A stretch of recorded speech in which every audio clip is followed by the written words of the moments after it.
Welcome. Tonight we begin with something the medieval world absolutely excelled at: paranoia. So before you get comfortable, take a moment to like the video and subscribe, but only if you genuinely enjoy what I do here. And let me know in the comments where you're tuning in from and what time it is for you. It's always fascinating to see who's joining us from around the world. Now, dim the lights.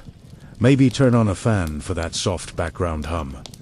And let's ease into tonight's journey together. If you were a medieval king, the safest thing you could eat was nothing truly, because the royal kitchen wasn't a kitchen. It was a medieval hazard zone, where every pot, pan, and smiling servant represented a different potential homicide attempt.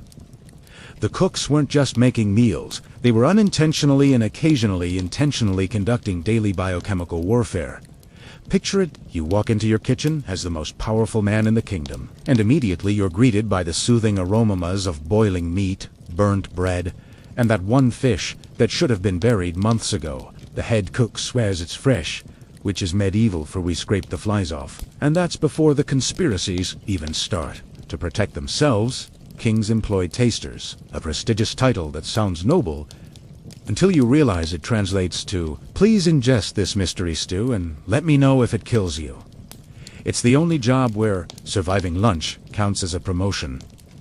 These tasters would bravely sample every dish. If they survived, the king ate. If they didn't survive, the king ordered takeout. Takeout meaning more soup, but from the other cook who looks less mordery.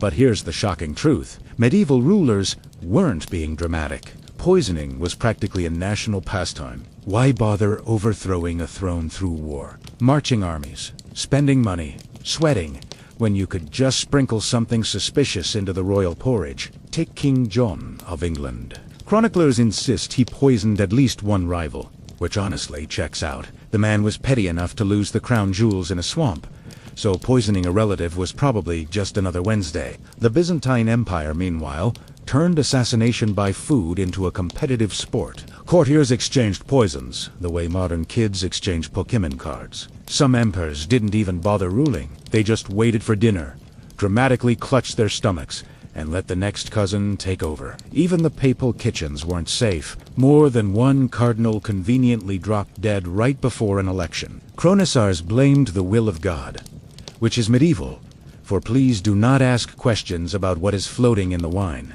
So, yes, kings were paranoid, but honestly, not paranoid enough. Every royal meal was a conspiracy theory waiting for confirmation. Every bowl was a threat. Every spoonful a cliffhanger. In medieval Europe, survival wasn't about courage or strength or divine blessing. It was about having a taster who really loved you. Medieval Europe had two great fears. Anything that moved in the woods after dark. Anything that moved in the woods after dark while singing, which leads us directly to the era's juiciest conspiracy theory. Secret pagan cults hiding in the forests, practicing forbidden rituals under the moonlight, probably barefoot, and definitely unwashed. Villagers swore these groups existed. The church swore these groups existed. Local cats probably swore these groups existed, and unfortunately for the Middle Ages, this conspiracy was absolutely true. But before you imagine robed sorcerers summoning demons, picture something far more historically accurate. A handful of exhausted peasants sneaking into the forest to chant old songs, burn herbs, and desperately hope the crops stop failing. Medieval life was stressful. You spent half the year starving, and the other half trying not to die from weather. If lighting a candle in the woods and whispering to the old spirits brought comfort, people were going to do it. And they did. These groups weren't sinister. They were more like illegal support groups, with slightly better incense. But the church saw things differently. Anything not stamped approved by Rome was automatically a satanic plot. Entered the forest cult hunters, priests who marched into the woods armed with torches, holy water, and absolutely zero survival skills. Usually they tripped over a root, screamed at an owl, and went home claiming they scared off a demon. But every now and then they stumbled onto something real. Stone circles. Locals still used. Burned bundles of herbs in weird patterns. Carved symbols older than Christianity. Half a dozen peasants who really did not want to discuss their hobbies. The most famous of these secret groups were the Benandante in northern Italy. People who literally said they left their bodies at night to fight witches and protect their crops. And the wild part, they believed it. The church interrogated them, expecting demonic confessions, and instead got medieval Avengers roleplay. Then there were the forest magical healers, women and a few men who used herbs, salves, moonlight rituals, and maybe some light chanting to treat illness. Herbalism wasn't illegal, unless you were good at it. Then suddenly, it was devil magic. So, yes, the whispers were true. Medieval Europe did have secret pagan cults hiding in the trees. Not evil, not monstrous. Just very committed to not letting the church ruin their vibe. If you grew up imagining medieval monks as peaceful men, quietly copying books and baking bread, I'm sorry to inform you that some of them were basically the CIA in robes. While villagers prayed, nobles schemed, and kings worried about their soup, the monasteries were conducting a very different kind of holy mission: information gathering. And yes, that's medieval for spying. The church, being the single largest institution in Europe, needed eyes everywhere. And who better than monks? They were literate, quiet, and already trained to observe human sin with the intensity of a judgmental cat. They traveled between monasteries, collected gossip disguised as confessions, and wrote everything down in neatly organized manuscripts. One could call them historians, but the more accurate term is intelligence analysts with better handwriting. The Dominicans were the worst offenders, or the best, depending on how much you enjoy organized paranoia. Their whole order was founded on rooting out heresy, which meant interviewing villagers, intercepting letters, and watching people a little too closely. If a medieval man sneezed near the wrong scripture, a Dominican friar magically appeared asking follow-up questions. Monastic travelers made excellent spies. They moved freely through kingdoms, carrying letters nobody dared inspect because nobody wanted to go to hell for harassing a monk. Many kings secretly paid monks to report on court scandals, troop movements, and whether their nobles were planning a suspicious feast. It was the medieval version of a subscription service. Things became even more interesting with the rise of the Inquisition. Suddenly, the church had an entire institution dedicated to gathering incriminating information. Monks interviewed heretics, interrogated locals, and wrote down the juiciest rumors to send up the chain of command. Some reports were very serious: political uprisings, illegal pagan rites, hidden rebellions. Others read like medieval gossip magazines. Brother Gregory reports that the shoemaker's wife was seen at night carrying suspicious herbs, possibly witch. Further surveillance needed. Not all monks were involved in spying, of course, but enough were that people began to notice. Villagers whispered that the monasteries knew everything, and they weren't wrong. A monk could walk into a town, buy bread, ask 3 polite questions, and suddenly know more about your marriage than your spouse did. So yes, the conspiracy was real. Behind the chanting and the candles, medieval monasteries ran a quiet, continent-wide network of information, secrets, and surveillance. And unlike most medieval institutions, it actually worked. It turns out the most dangerous weapon in the Middle Ages wasn't the sword, or the crossbow, or even poisoned stew. It was a monk with a very good memory. If you asked a medieval European what the Knights Templar were up to, they'd probably whisper something like, "Oh, you know, guarding treasure, hoarding secrets, worshipping mysterious heads, controlling kings, threatening the Pope, inventing banking, summoning demons, normal knight stuff." Medieval people loved a dramatic conspiracy, and the Templars were their favorite target. The best part, some of it was actually true. The Templars began as a small group of knights sworn to protect pilgrims. Noble, holy, admirable. But then they experienced a terrible curse. They became successful. Within a century, they were so powerful that kings had to schedule their paranoia around them. The Templars owned castles, land, fleets of ships, and more money than half of Europe. They were essentially a medieval combination of the Navy SEALs, the Federal Reserve, and that one Culture Ant keeps researching online. And with great power comes great suspicion. Rumors spread that the Templars guarded a massive treasure hoard. Unfortunately for Europe, this part is true. They were the first to create a Europe-wide banking system. Pilgrims deposited money in England and withdrew it in Jerusalem, which feels suspiciously modern for people who still feared mirrors. The Templars kept coded records, operated secure vaults, and moved money with the kind of efficiency that terrified kings and deeply annoyed tax collectors. Then there were the secret rituals. Templars met in private, conducted ceremonies at night, and swore oaths no outsider could witness. Naturally, this led Europe to assume they were worshipping a mysterious severed head named Baphomet, which is medieval for "we don't know what they're doing, so let's assume the worst." The truth: their rituals were secret because they involved confessions, discipline, and organizational rules. Boring. But medieval minds could not accept boring. They needed drama, and drama they got. King Philip IV of France, perpetually broke and very talented at blaming other people, decided the Templars were heretics, which is medieval for "I want your stuff." He had them arrested, tortured, and forced into confessions so absurd they make modern conspiracy theories look shy. Except, here's the twist: Philip wasn't entirely wrong. The Templars did hold a treasure, did run a secretive empire of money, and did keep knowledge hidden from the public. Not demonic knowledge, just banking procedures and military codes. But for medieval Europe, that was basically the same thing. So yes, the Templars were victims of lies, but also absolutely guilty of being too powerful for their own good. Their secrecy wasn't dark magic. It was good bookkeeping, which in medieval Europe was practically witchcraft. Anyway, when the Black Death rolled into Europe in 1347, people naturally began looking for answers. What caused it? How did it spread so fast? Why did it seem to prefer crowded cities and men who never washed their hands? Most villagers blamed demons, bad air, or their neighbor's weirdo-looking goat.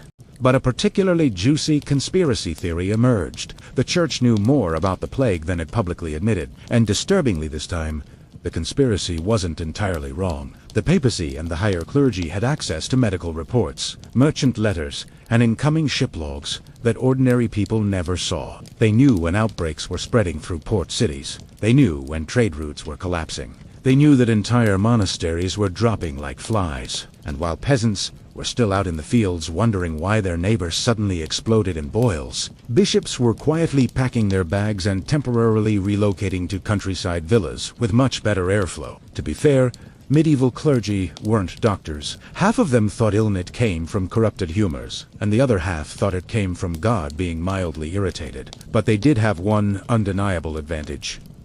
Information in the Middle Ages moved slower than a peasant on a Monday morning. There are records of bishops closing city gates in advance of plague waves without explaining why. Monasteries locked themselves from the inside. Clergy warned each other in coded letters with phrases like, "The ship brings dark tidings," which is medieval for "do not go outside. Everything is on fire." Even more suspicious were the quarantine orders. Some were issued before the plague visibly reached the region, meaning someone, somewhere, knew something. Merchants noticed it. 2. Venetian traders wrote about strange warnings from church officials, telling them to avoid certain ports a week before the plague erupted there. That's not divine prophecy. That's insider trading with extra steps. Meanwhile, the official advice given to the public was less helpful. People were told to repent, pray harder, burn aromatic herbs, or avoid excessive joy. Yes, really. Joy was considered a plague risk. Medieval Europe was truly committed to suffering. So, did the church intentionally hide things? Probably not with malicious intent. But they absolutely prioritized themselves and withheld timely warnings because they didn't want to cause panic, lose authority, or admit they had no idea how to stop it. In the end, the peasants weren't wrong. Someone did know more. They just weren't sharing. If you picture medieval monks as peaceful men humming hymns and tending herb gardens, it's time to gently set that image on fire. Because hidden among the holy texts and the chanting were certain specialists. Discreet, gentlemen problem solvers, men who could recite the Psalms from memory and also eliminate a political rival without disturbing the choir practice. Yes, medieval Europe had cloistered assassins. And no, this is not the plot of a questionable Netflix show. It was real. These men weren't monks by spiritual calling. They were monks by convenience. Joining a monastery gave you shelter, food, legal protection, and the ability to travel between kingdoms without anyone asking why you had a suspiciously heavy bag. Monastic robes were basically the medieval version of an all-access VIP pass. And who hired these holy hit nobles? Of course, the same people who were already trying to poison each other's soup. If a noble wanted something done quietly, efficiently, and with plausible deniability, he didn't send a knight. Knights were loud. Knights bragged. Knights tripped over their own armor. No. He sent brothers, someone who shouldn't be asked questions. These monks were often lay brothers, members of the monastery who performed manual labor and didn't spend their days copying They had strong arms, few witnesses, and an excellent excuse for traveling. I am collecting arms. Nothing suspicious there, except for the dagger tucked under the robe. The chronicles never say these men existed openly, but they leave clues. Too many clues. A noble dies mysteriously. A political rival conveniently falls from a window. A stubborn landowner suddenly repents, donates everything to the church, and vanishes. Monks appear in letters complaining about brothers who fail to observe spiritual discipline, which is monastic code for someone keeps sneaking out at night, and we don't know where he's going. There are even recorded cases of monks being caught with weapons, disguises, or heretical correspondence. None of them confessed. Of course, monks had excellent poker faces and the added advantage of implying that any accusation was an attack on God himself, and kingdoms tolerated it. Why? Because monasteries solved problems efficiently, discreetly, with minimal cleanup required. So yes, medieval villagers whispered that some monks were more dangerous than their sermons suggested, and for once, the villagers were absolutely right. Behind the candles and the psalms, some monasteries housed men who could pray for your soul and send you to meet God personally. When people think of witch hunts, they imagine the 1500s and 1600s. Bonfires, pointy hats, angry men yelling about Satan hiding in their goat. But the truth is, that secret, witch hunts were happening long before they became fashionable. Medieval Europe didn't wait for the Renaissance to start panicking. They were already terrified and already correct about some things. Before the official witch craze, villagers spoke in whispers about wise women gathering herbs at night. These were not broom-flying sorceresses. They were the local healers, midwives, and unofficial therapists. The people you visited when you couldn't afford a doctor, which was always because doctors in the Middle Ages mostly recommended bleeding you to death. These women knew plants, cures, poisons, childbirth, and how to make your husband's headache disappear, sometimes permanently. Their knowledge was extremely valuable, which immediately made the church suspicious in medieval Europe. Knowing things was practically a crime. So, villages created their own little conspiracy theory. These women were part of a secret network, sharing forbidden knowledge under the moonlight. Herbs were coded messages. Knotted cords were symbols of protection. Midnight gatherings were strategy meetings. And although it all sounds dramatic, it wasn't completely wrong. There were networks of healers who trained each other, passed down knowledge, and shared dangerous remedies quietly so the church wouldn't accuse them of witchcraft. But mistakes were made. Some women cured illnesses the church failed to cure. Some predicted storms better than priests. Some fixed marriages with love potions that definitely violated several commandments. Naturally, this meant they had to be in league with Satan. When livestock died, blame the healer. When crops failed, blame the healer. When your husband ran off to join the Crusades because you kept nagging him about taking out the chamber pot, surely the healer cast a spell. And yet, beneath the hysteria, the conspiracy theory held a sliver of truth. There really were secret gatherings of magical practitioners. Only their magic was just science, herbs, and experience. In a world run by superstition, competence looked supernatural. So, medieval villagers began hunting witches long before the official manuals existed. They charged them in local courts, questioned them in barns, and occasionally tried to drown them in rivers. These early witch hunts were sloppy, chaotic, and extremely unprofessional. But tragically real. The irony? The only witches who actually existed were the ones trying to keep everyone alive, which in the Middle Ages was suspicious behavior indeed. Medieval kings were dramatic. They loved grand gestures, heroic speeches, unnecessary wars, and occasionally faking their own deaths, or at the very least, making everyone think they did. And the wild part, medieval people suspected this. They whispered about it in taverns. They passed rumors down through generations, and in at least one deliciously messy case, their conspiracy theory wasn't entirely wrong. Enter Holy Roman Emperor Frederick, a man so eccentric, so intelligent, and so uncomfortably ahead of his time that Europe genuinely didn't know what to do with him. He spoke multiple languages, loved science, wrote poetry, and kept a personal zoo, which automatically made him suspicious in the eyes of medieval peasants who believed any man who liked books was probably consorting with demons. Frederick II's death in 1250 was grand, public, and witnessed. The church breathed a sigh of relief. Europe buried him. Everyone moved on. Except they didn't.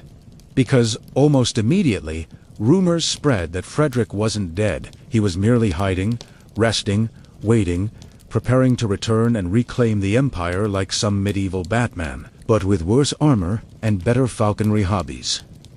Entire cults sprang up around the idea. People claimed they saw him wandering forests in disguise. Merchants reported meeting a mysterious nobleman who paid in Frederick's old coinage. A fisherman insisted the emperor asked him for directions. Peasants swore a hooded figure attending mass in Sicily had Frederick's exact posture, which is a very specific thing to notice, unless you're obsessed. You'd think this was typical medieval delusion, but then things got complicated. Into this chaos walked Richard of Eastwell, a man who claimed to be Richard III's secret son centuries later. Another suspiciously educated, suspiciously refined stranger who refused to explain his background. He spoke Latin. He knew royal etiquette. He had the bearing of someone who never carried his own laundry. Historians still argue about him. In both cases, something is undeniably off. Medieval rulers occasionally staged dramatic farewells, vanished for months, or switched identities for political safety. And since recording was essentially Bob wrote it down before spilling wine on it, who could truly confirm anything? So, yes, the conspiracy theory stood on shaky but tantalizing legs. Sometimes kings didn't die. They retired in secret, letting everyone else deal with the mess. Hindi nawai, who could blame them? If you lived in a world of plagues, rebellions, crusades, and poisoned soup, you'd fake your death. Few things terrified medieval Europeans more than water. Not demons, not plague, not taxes, water. Because water was unpredictable. It could nourish your crops, drown your children, or give you dysentery before breakfast. So when people started dying mysteriously, villagers did what medieval villagers always did. Blamed the nearest well. The poisoned wells conspiracy spread like wildfire. If a family got sick, it was the well. If livestock died, the well. If the bread was burnt, or your cousin tripped over a chicken, the well was clearly cursed. The Middle Ages had a very flexible relationship with cause and effect. But beneath the panic and shouting, there was a sinister truth. Sometimes wells really were poisoned, not by witches, demons, or suspiciously shaped clouds, but by rival towns, invading armies, and the occasional, extremely angry neighbor. During medieval sieges, poisoning wells was basically standard procedure. Armies would dump dead animals, toxic plants, or anything particularly disgusting into the enemy's water supply. Nothing says, "Please surrender," like finding a decomposing goat floating in your bucket. Siege manuals even recommended it. Imagine a military guide that calmly advises Step 3, sabotage their plumbing. European villages, however, didn't know about siege tactics, so when people started dying miles away from any battlefield, villagers invented their own explanations. Outsiders were the favorite suspects: a traveler passing through, poisoner, a merchant selling herbs. Definitely a poisoner. Someone who looked like they could read. Don't even get started. One of the darkest examples occurred during the Black Death, when towns accused Jewish communities of poisoning wells. It wasn't true. But the tragedy highlights how deeply the conspiracy had rooted itself in medieval minds. Water was dangerous, mysterious, and perfect for accusations. And yet, even in peaceful times, wells could become toxic. Rain washed waste into them. Dead rats fell in. Moldy leaves fermented into a medieval smoothie of death. Most wells were essentially unfiltered holes in the ground, surrounded by people who bathed once per year and believed germs were part of astrology. So, were wells poisoned? Technically, yes, but mostly by bacteria, something medieval people would have considered witchcraft. Anyway, the irony is painful. Medieval villagers terrified each other with stories of secret poisoners, while nature did most of the poisoning for free. But when the entire world feels unstable, you pick simple answers. And in the Middle Ages, the simplest answer to anything was the well did it. Medieval Europe adored a good identity crisis. If someone wandered into town claiming to be a long-lost prince, people didn't question it. They immediately threw a feast, argued about lineage, and started sharpening pitchforks, just in case. And this wasn't because medieval people were gullible. They were, but that's beside the point. It was because royal imposters actually happened frequently. In a world without photography, fingerprints, dental records, or even consistent spelling of names, identifying someone was basically a group guess. Does he look royal? Was the medieval version of a background check. And looking royal usually meant having all your teeth and not smelling like onions. Enter one of the strangest cases, Richard of East. According to local stories, he appeared in Kent in the 1400s, claiming softly, politely, mysteriously, to be the secret son of Richard III. A bold claim, but then he demonstrated skills no ordinary peasant would have. Reading Latin, writing beautifully, holding utensils properly, and not flinching when people mentioned taxes, suspicious behavior. Indeed, he never admitted it outright, but he hinted heavily, and since medieval England adored drama, people believed him. Centuries later, historians still debate his origins because the details match just a little too well. Medieval record-keeping might as well have been done on napkins, so the possibility remains deliciously open. But Richard wasn't alone. Medieval Europe was crawling with resurrected royals. A popular example comes from Anastasia of Poland, who died young, supposedly only for several women to later appear claiming to be her, complete with court knowledge and suspiciously familiar mannerisms. Entire regions went to war over whether someone was or was not a princess, because nothing says healthy governance like a battlefield full of men yelling, "That's definitely her," while having no idea what she looked like. And then there were the cases where imposters weren't imposters at all. During crises, some rulers fled, hid, or attempted to escape assassination by disguising themselves. A king or a prince in plain clothes wasn't a conspiracy theory. It was a safety strategy, which meant that every mysterious stranger story had a thin layer of truth underneath. The real problem: medieval politics loved a good plot twist. If a royal died under suspicious circumstances, which was always, people immediately assumed the body was fake. The death was staged, or the ruler was living incognito somewhere, probably regretting every choice that led to monarchy. So yes, royal impostors were a medieval conspiracy, and that conspiracy came true so often that eventually Europe stopped asking, "Is this possible?" and instead asked, "Okay, which cousin is pretending to be dead this time?" If you've ever wondered what the medieval equivalent of a restricted section looked like, imagine a small, dusty room inside a monastery, locked with 3 bolts, guarded by a monk who looks like he hasn't slept since the Third Crusade. Inside, shelves of books the church didn't want anyone reading, and that villagers whispered about like they were cursed objects. And here's the twist: these forbidden book vaults actually existed. The church controlled most education in medieval Europe. If you wanted to read, write, or do anything more intellectually stimulating than counting sheep, you had to go through them. Naturally, this meant they also controlled what you weren't allowed to read. Anything that threatened their authority, contradicted scripture, or suggested that the earth did something scandalous like move was quietly removed from circulation. But they didn't burn everything. Burning is messy, smoky, and attracts peasants who will definitely ask questions nobody wants to answer. Instead, they stored banned texts in special archives known as auraria, scripture vaults, or in some cases, literally just the locked room nobody enters except Brother Thomas, who looks guilty whenever he walks out. What was inside? A surprisingly eclectic mix. There were heretical gospels declaring opinions that could land you an interrogation faster than you can say Inquisition. There were works of Arabic science that were clearly correct, but inconveniently ahead of Christian doctrine. There were medical treatises discussing anatomy in a way that made bishops faint. There were even ancient pagan manuscripts, which monks copied for research purposes, which is medieval for.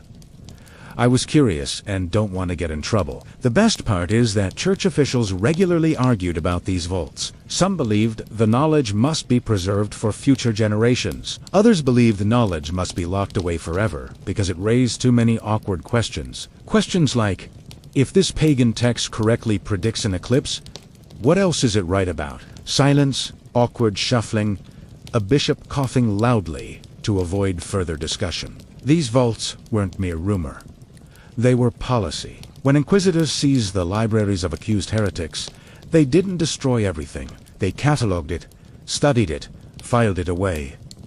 Knowledge, even forbidden knowledge, was power. The conspiracy existed because people sensed exactly what was happening. Somewhere in those monasteries were books that could change minds, challenge authority, or reveal truths medieval Europe simply wasn't ready for. So were the villages. Right? Absolutely. Behind the incense, behind the chanting, and behind the locked oak doors, the church kept a carefully curated treasure trove of knowledge. And like all treasure in the Middle Ages, the best way to protect it was to pretend it didn't exist. If there was one place in medieval Europe where conspiracy wasn't a theory, but a daily lifestyle choice, it was Italy. Venice, Florence, Milan, Genoa, Siena. All beautiful places today. But in the Middle Ages, they were basically high-budget gangster films with better architecture. These city-states spent centuries pretending to be peaceful trading hubs, while secretly waging a silent non-stop war of espionage, bribery, and back-alley diplomacy. And for years, Italians whispered about a shadow conflict beneath the official alliances and treaties. A hidden war of spies, saboteurs, coded letters, and accidents that only seemed to happen to politically inconvenient people. The conspiracy sounded dramatic, even theatrical. Unfortunately, every part of it was true. You see, Italian city-states were extremely jealous. If Florence made money, Siena had a crisis. If Venice signed a trade deal, Genoa threw a tantrum. If Milan built a tower slightly taller than their neighbors, a feud erupted that lasted 3 generations. These places competed in everything: commerce, banking, architecture, fashion, assassinations. These messages were reviewed by a secret council that decided what needed to be investigated, discouraged, or quietly eliminated. Italy didn't invent the deep state. It simply gave it better outfits. Meanwhile, Florence had its own spy network staffed by the Medic family, who were so wealthy they probably could have bought the concept of honesty, and still said, maybe later. Florence specialized in bribery and banking manipulation. Milan specialized in intimidation. Genoa specialized in naval sabotage. Siena specialized in pretending it was minding its own business, while absolutely not minding its own business. The result was a constant, silent war. No armies marching, no banners waving, just merchants disappearing, letters alliances snapped overnight, and treaties accidentally lost in fires. So yes, the conspiracy theorists were right. Italy wasn't just fighting wars. It was fighting all the wars, but quietly, politely, and always with impeccable style. Long before the Da Vinci Code convinced half the internet that Jesus had a secret family living comfortably in France, medieval Europe was already obsessed with holy bloodlines, hidden heirs, and scandalous genealogies. The conspiracy was simple. Noble families were secretly descended from sacred or royal ancestors, and they were hiding the proof. Villagers whispered it. Nobles denied it. Chroniclers recorded it with the energy of men who enjoyed gossip more than journalism. And the best part, some of it was true. In medieval Europe, legitimacy was everything. You couldn't rule a village, let alone a kingdom, without waving around your family tree like a holy relic. But family trees in the Middle Ages were messy. Affairs happened. Wars happened. The occasional mysterious baby appeared during a pilgrimage. People pretended not to notice. It was all very polite and deeply suspicious. So, nobles invented a solution: hide the embarrassing branches and exaggerate the impressive ones. Suddenly, half the noble families in Europe claimed descent from Charlemagne, a man who, if these lineages were accurate, must have fathered approximately 4,000 children. Others claimed Trojan ancestors, Roman emperors, or King David. Medieval genealogists were not historians. They were creative writers with quills, but beneath the nonsense, real hidden bloodlines existed. Letters discovered centuries later revealed illegitimate royal children quietly placed in monasteries, foster homes, or distant countryside estates with the vague instruction, "Raise this boy and do not ask questions." Some resurfaced, some didn't. Some had descendants who discovered 500 years later that great-great-grandma wasn't a peasant after all. She was the secret daughter of a duke, with One of the juiciest examples involves the Capetian dynasty of France, which secretly supported certain noble houses financially for generations. Houses suspiciously connected to lost royal infants. Meanwhile, English chroniclers recorded hidden heirs living under fake names during civil wars, waiting for the right moment to reclaim the throne, which usually meant never, absolutely never. And then there's the church. Monks occasionally wrote irritated notes like, "Another noble child has been entrusted to us." Orderen, which is medieval code for somebody dropped off a baby again, and no one will tell us whose it is.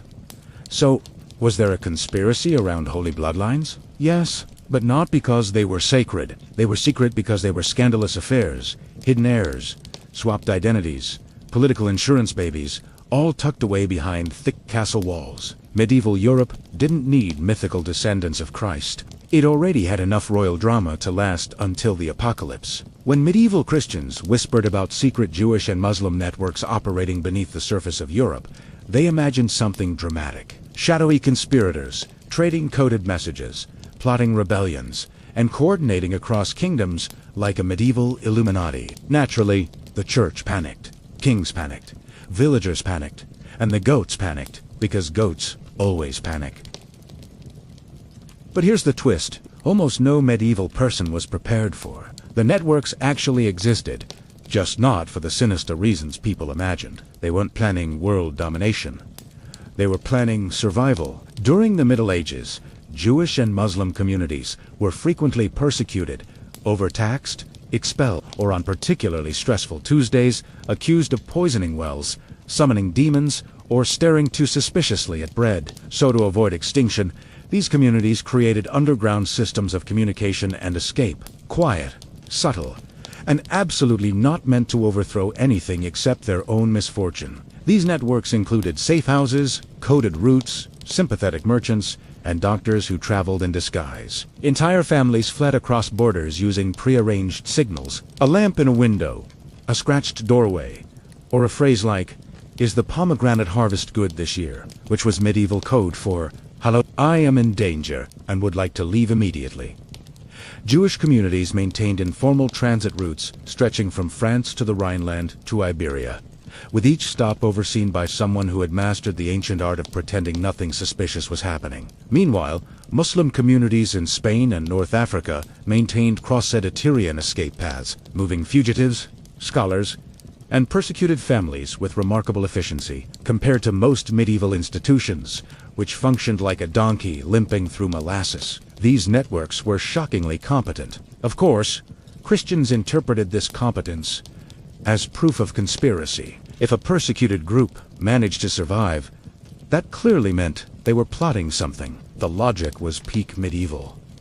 They escaped danger. Suspicious, better increase the danger. And yet behind the hysteria, these underground systems saved countless lives. They preserved knowledge, protected families, and kept cultural traditions alive during centuries of hostility. Some historians even argue they laid the early groundwork for later, more organized resistance movements.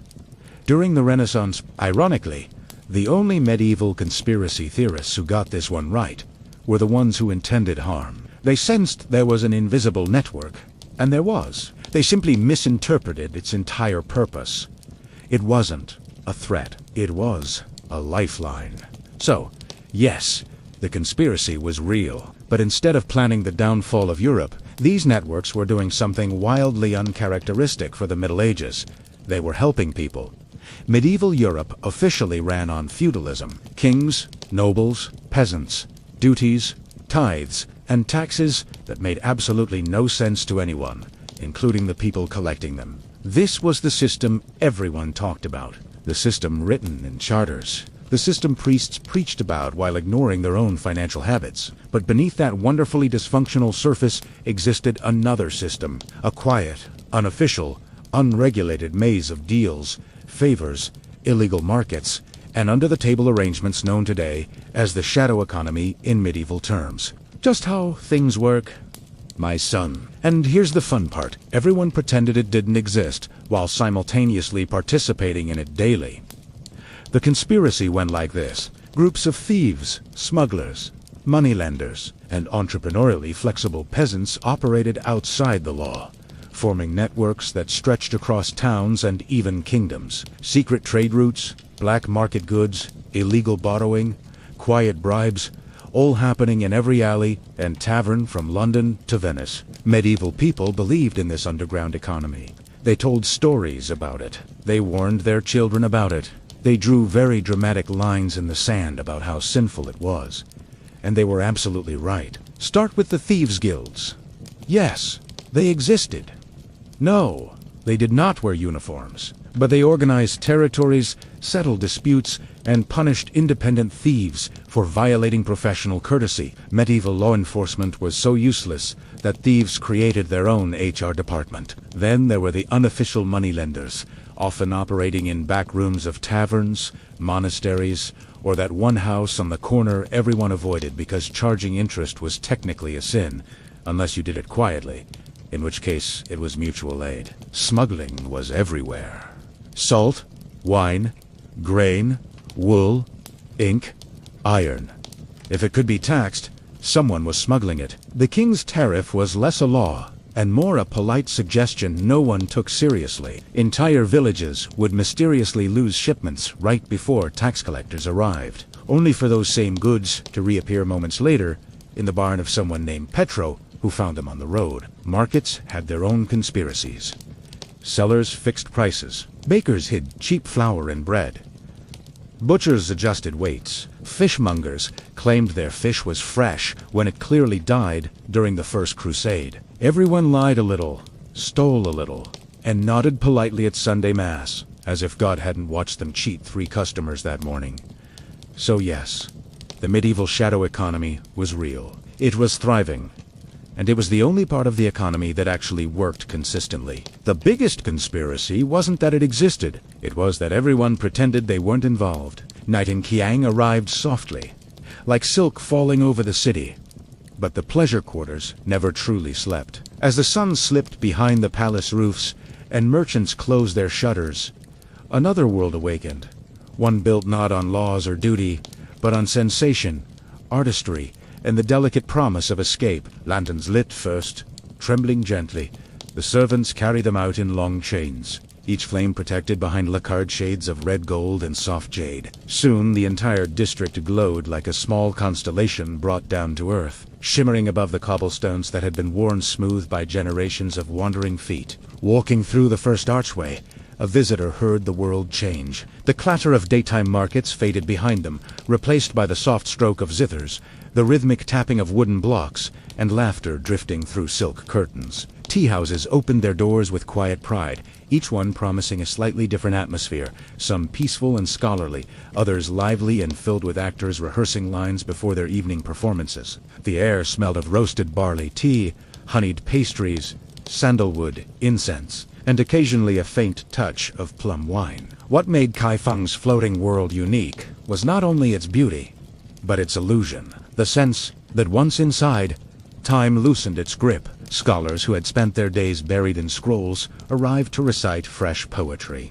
Government clerks, exhausted from bureaucracy, came seeking a few hours of elegance. Even wandering monks were known to stop at the district's entrance and watch quietly, as if observing another realm entirely. The streets twisted like painted ribbons, each turn leading to a new spectacle. A puppeteer surrounded by children, a masked performer practicing acrobatic leaps, courtesans behind Goi screens preparing their hairpins, calligraphy sets, and embroidered robes. Everything was movement, music, and anticipation, yet contained within a serene, dreamlike order. Visitors often remarked that entering Kiang's pleasure quarters felt like stepping into a painting where nothing harsh or hurried could touch them. The laughter was gentle, the music rounded and soft, the lantern light warm enough to make even passing faces appear poetic. It was a world both real and unreal, crafted deliberately to soothe the mind, stir curiosity, and make every guest feel, if only for an evening, weightless. Here, pleasure was not loud or crude. It was refined, carefully arranged, and wrapped in artistry. And this was only the beginning. If the entrance to Kaifeng's floating world was a soft breath, then its tea houses were a heartbeat. Steady, warm, and endlessly inviting. They lined the district like polished jewels, each with its own character, yet all sharing the same devotion to refinement. Some were modest, with bamboo blinds and simple clay pots. Others glowed with lacquered pillars, jade green tiles, and carved screens depicting cranes, plume blossoms, or scenes from beloved art. Together, they formed a delicate corridor of light and aroma that enticed newcomers deeper into the quarter. Stepping inside a tea house meant stepping into an atmosphere carefully woven from ritual and intimacy. The first sensation was always the scent: toasted barley, chrysanthemum petals, osmanthus blossoms, or to deeper, earthier warmth of pure bricks softened by age. Servers moved with practiced grace, gliding between silk cushions and low wooden tables with trays of steaming cups arranged like miniature constellations. Conversations remained hushed, as though even laughter respected the delicate balance of flavors and sounds. These tea houses were more than places to drink. They were listening rooms, social theaters, and sanctuaries for wandering thoughts. Scholars gathered here to debate poetry and philosophy, challenging one another with new verses scribbled hastily on fresh scrolls. Aspiring officials discussed their exam prospects, pretending calm while hiding their anxiety. Merchants negotiated deals beneath layers of polite formality, and soldiers passing through the capital sat quietly, savoring a few hours of peace before returning to harsher duties. Yet the true charm of these spaces came from the courtesans who performed within them. Unlike the women of the brothel, these artists were prized for their mastery of subtlety. They recited poems with gentle clarity, played zithers whose strings shimmered under lamplight, and painted calligraphy so fluid it seemed to breathe. Their presence did not overwhelm the room. Instead, they shaped it, each movement balanced and deliberate. Visitors often felt as though the tea houses held a secret rhythm. Voices flowed like soft rivers, music rose in delicate waves, and the clinking of porcelain cups punctuated each moment like a quiet heartbeat. Some guests came seeking conversation, others came seeking silence, but all left with the same lingering impression. Here, time slowed down and became gentle, as if it to wish to sit and savor one more cup. In the floating world of Kaifeng, pleasure began not with desire, but with calm, and the tea houses were its purest expression. As night deepened in Kaifeng's floating world, the tea houses exhaled their last trails of steam, and another sound began to rise: the distant thrum of drums, the flutter of silk sleeves, and the warm chorus of voices filtering from the district's many theaters. These were the soul of the pleasure quarters, places where imagination was not merely entertained, but completely unbound. To enter a Keong theater was to surrender oneself to dreams, painted in movement, color, and song. The buildings themselves were wonders of careful craftsmanship.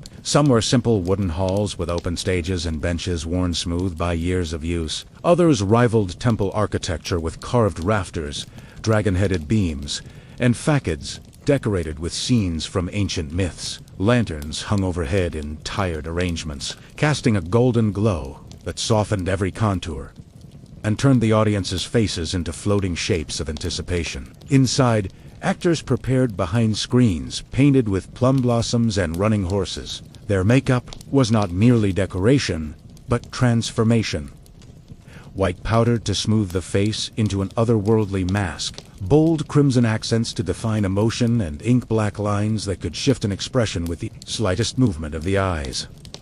Costumes shimmered in the lamplight, embroidered robes of turquoise, mustard yellow, snow lotus, white, and imperial red, each carrying symbols of the roles they were meant to embody. The performances themselves were a harmony of disciplines, blending poetry, martial arts, dance, and music.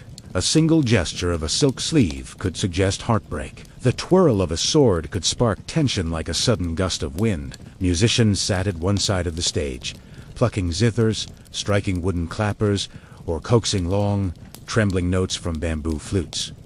Stories from the past came alive, generals torn between duty and love, spirits haunting the mortal world, lovers separated by family honor, immortals descending from clouds painted on backdrop screens. For the audience, the theater offered escape of the purest kind. Merchants forgot their ledges. Scholars forgot their exams. Wandering travelers forgot their fatigue. In the pleasure quarters, a well-LD story could lift a person out of the weight of their everyday life and place them gently into another realm entirely. When the final note faded and lanterns dimmed, guests emerged slowly, as if waking from a shared dream, and as they stepped back into the glowing streets, Kiang's floating world seemed even more magical, as though the performances had seeped into the night itself. In the heart of Chiang's floating world, beyond the tea houses and theaters, lived the figures who embodied the district's deepest allure, the courtesans. These were not merely entertainers, nor simply companions. They were artists in the fullest sense,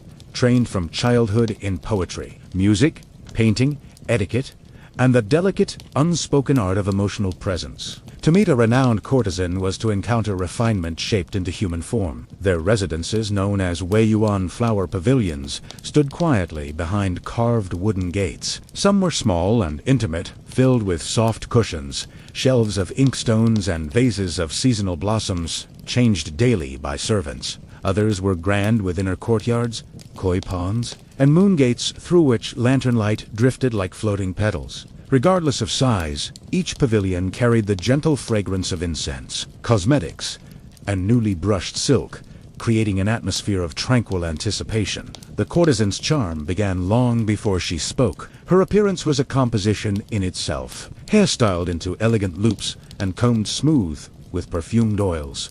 Silk robes dyed in hues that flattered her complexion: pale lilac, lake blue, lotus white, embroidered with subtle threads of silver or gold. When she moved, the fabrics whispered, soft as breath. Wence's satyr posture carried the serenity of someone who understood the power of stillness, but their true art was expression. A courtesan could recite a temp's poem with such clarity that each syllable felt like falling dew. She could paint calligraphy characters so fluid that the strokes seemed to ripple like water. She could play the peeper with fingers so deft that listeners swore they heard not wood and strings, but wind moving through bamboo. Even her conversation carried a gentle rhythm, attentive, thoughtful, never hurried. Visitors sought them not for crude pleasure, but for respite from the world. Scholars discussed verses with them, and left inspired officials worn thin by politics found comfort in their patience and wit. Young nobles, restless and uncertain, felt steadied by their quiet confidence. A single evening with a talented courtesan could feel like stepping into a sanctuary where one's burdens melted,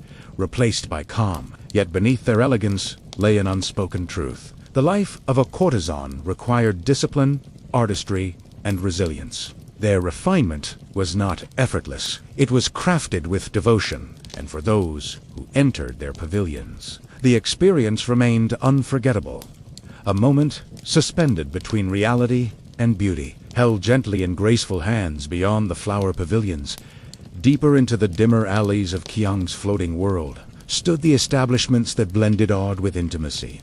The refined brothel, known for their elegance rather than excess. These were not places of hurried indulgence, but carefully curated sanctuaries where desire was softened by ritual, conversation, and cultivated charm. Even their entrances spoke of restraint: carved wooden doors, silk banners that shifted with the breeze, and lanterns whose warm glow promised companionship wrapped in grace. Inside, the air carried a subtle mixture of incense, powdered sandalwood, and the faint sweetness of plum blossoms arranged in porcelain vases. Rooms were decorated with folding screens painted with cranes or mountain scenes, their colors muted under candlelight. Low tables held calligraphy brushes, wine cups, and instruments waiting for performances. Everything was arranged to slow the visitor's breath, to quiet restless thoughts, and to prepare them for a different rhythm of the night. Unlike the courtesans of the flower pavilions, celebrated for artistry above all, the women of these houses specialized in weaving emotion and comfort. They welcomed guests with soft voices and practiced gentleness, guiding conversations with an intuitive understanding of mood. A guest's troubles were never dismissed. Rather, they were absorbed into the warm atmosphere, becoming part of the evening's quiet unfolding. Wine was served sparingly, never to dull the senses, but to loosen stiffness and open space for genuine presence. Honeyed plum wine, chrysanthemum-infused rice wine, or delicate pear liquor were poured into small, translucent cups. Servers moved silently, refilling only when a guest's cup reached its final sip, as if reading minds rather than watching for gestures. What surprised many newcomers was the emphasis on connection rather than physicality. A night here might involve reciting poems, listening to gentle songs played on the peeper, or sharing stories beneath lantern light that flickered softly across walls. Intimacy, when it happened, unfolded gradually, more like calligraphy than passion. Each stroke deliberate, balanced, and mindful. For weary officials, lonely scholars, and travelers far from home, these refined brothel offered something essential, a place where one felt seen, not as a title, a rank, or a burdened mind, but as a person. The women, skilled in both empathy and subtlety, created an atmosphere where vulnerability was met with grace. By the time a guest stepped back into the glowing streets, the world felt lighter. Desire had not consumed them. It had soothed them, shaped into gentle companionship by the floating world's quietest artists. Behind the laughter, music, and gentle bustle of Kaifeng's floating world lay spaces very few visitors ever saw. The hidden gardens and moonlit retreats reserved for the truly trusted, the discreet, or the exceptionally fortunate. These secluded courtyards were woven into the pleasure quarters like secret threads, quiet sanctuaries where the night deepened and the world softened into something intimate and dreamlike. Reaching one often required passing through a narrow passageway, its walls lined with bamboo that whispered in the faintest breeze. A carved gate, simple, elegant, and always half-shadowed, opened into a courtyard, bathed in pale moonlight. Here the noise of the city disappeared, as if caught by unseen hands. The air cooled. The scent of night-blooming jasmine and damp stone replaced incense and wine. These gardens were designed with purpose, not to impress through grandeur, but to soothe through harmony. Small koi ponds reflected the moon, their surfaces occasionally broken by a ripple as fish glided beneath lotus leaves. Rock formations were arranged with the same precision found in classical painting, each stone chosen not for size, but for its ability to balance the space. Pebbled paths curved gently, avoiding straight lines as if to encourage wandering rather than arriving. Pavilions stood at the edges, their lattice windows glowing faintly with candlelight. Inside, low couches were set with embroidered cushions, scrolls lay open on lacquered tables, and teapots released steady curls of steam. These retreats were not built for revelry. They were built for quiet conversation, unhurried reflection, and the kind of companionship that needed no performance. Courtesans often brought their closest patrons here, not for intimacy in the traditional sense, but for something far rarer: sincerity. Away from the eyes and expectations of the district, masks often fell away. Officials spoke of their doubts. Scholars confessed fears the exams never allowed them to express. And wanderers told stories the roads had forced them to keep to themselves. The women skilled in reading the undercurrents of emotion listened with patient awareness. Sometimes a peeper was played so softly that the notes seemed to float rather than echo. Sometimes only silence filled the space shared comfortably between two people watching the lantern light tremble on the pond's surface. And sometimes when the moon was high and the jasmine scent's strongest guests felt as though they had stepped entirely outside the world. These hidden gardens were the floating world's quiet heart, places where pleasure transformed into peace and where the night itself seemed to pause to listen.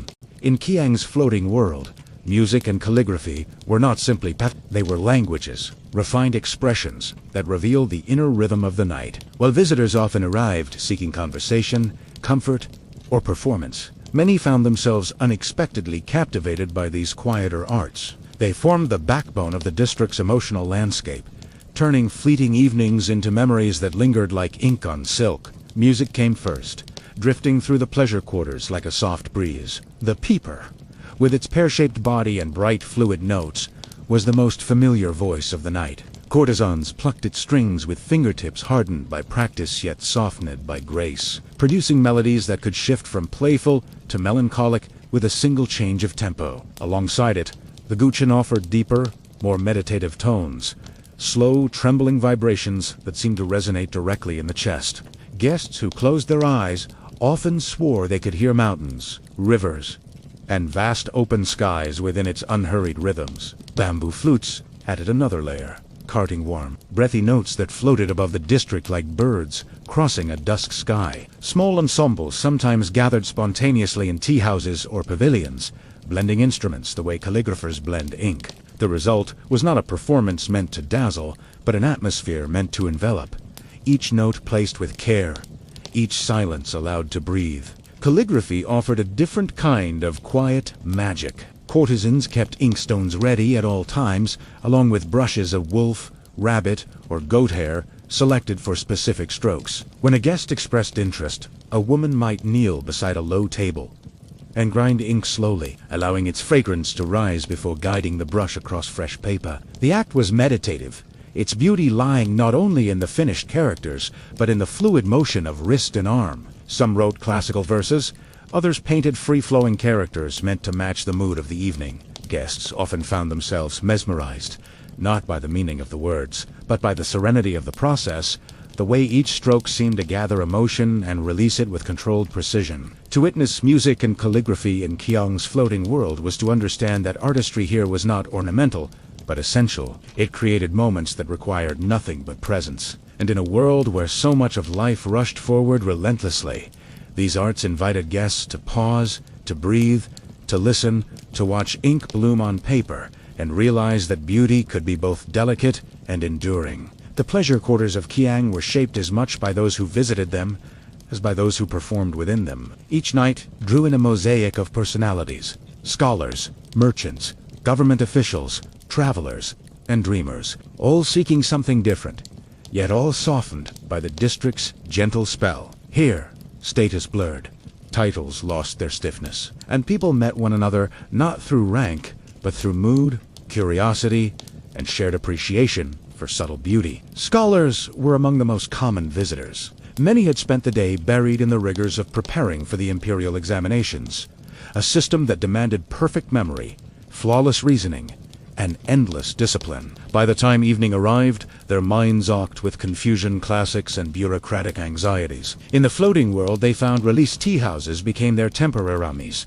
where debates flowed more freely and courtesans, skilled in literature, offered insights that surprised even the most confident young intellectuals. Some scholars left with new verses to ponder, others left with hearts gently stirred by a courtesan's calm smile. Merchants weary from negotiation and travel came seeking something different, companionship that didn't hinge on profit. They enjoyed the warmth of a shared drink, stories exchanged beside lantern light, and the comfort of being treated not as negotiators, but as summa. Many brought exotic goods from distant provinces, spices, fabrics, carved trinkets, and gifted them to their favorite courtesans, hoping not to buy affection, but to honor artistry. Officials arrived cautiously, wrapped in layers of duty and secrecy. Yet within the pleasure quarters, even strict-faced bureaucrats soft. Some sought intellectual sparring partners.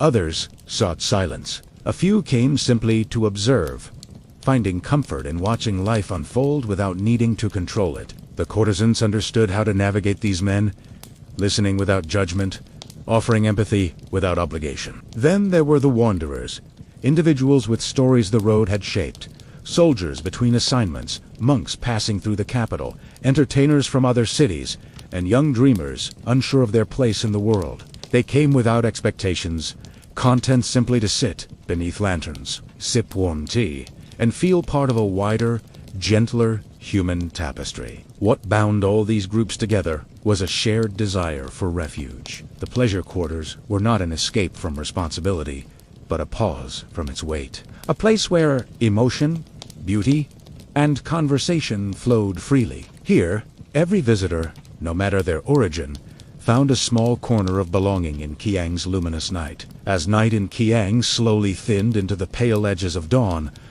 the pleasure quarters began their quiet transformation. Lanterns, once glowing like warm constellations, flickered as their oil ran low.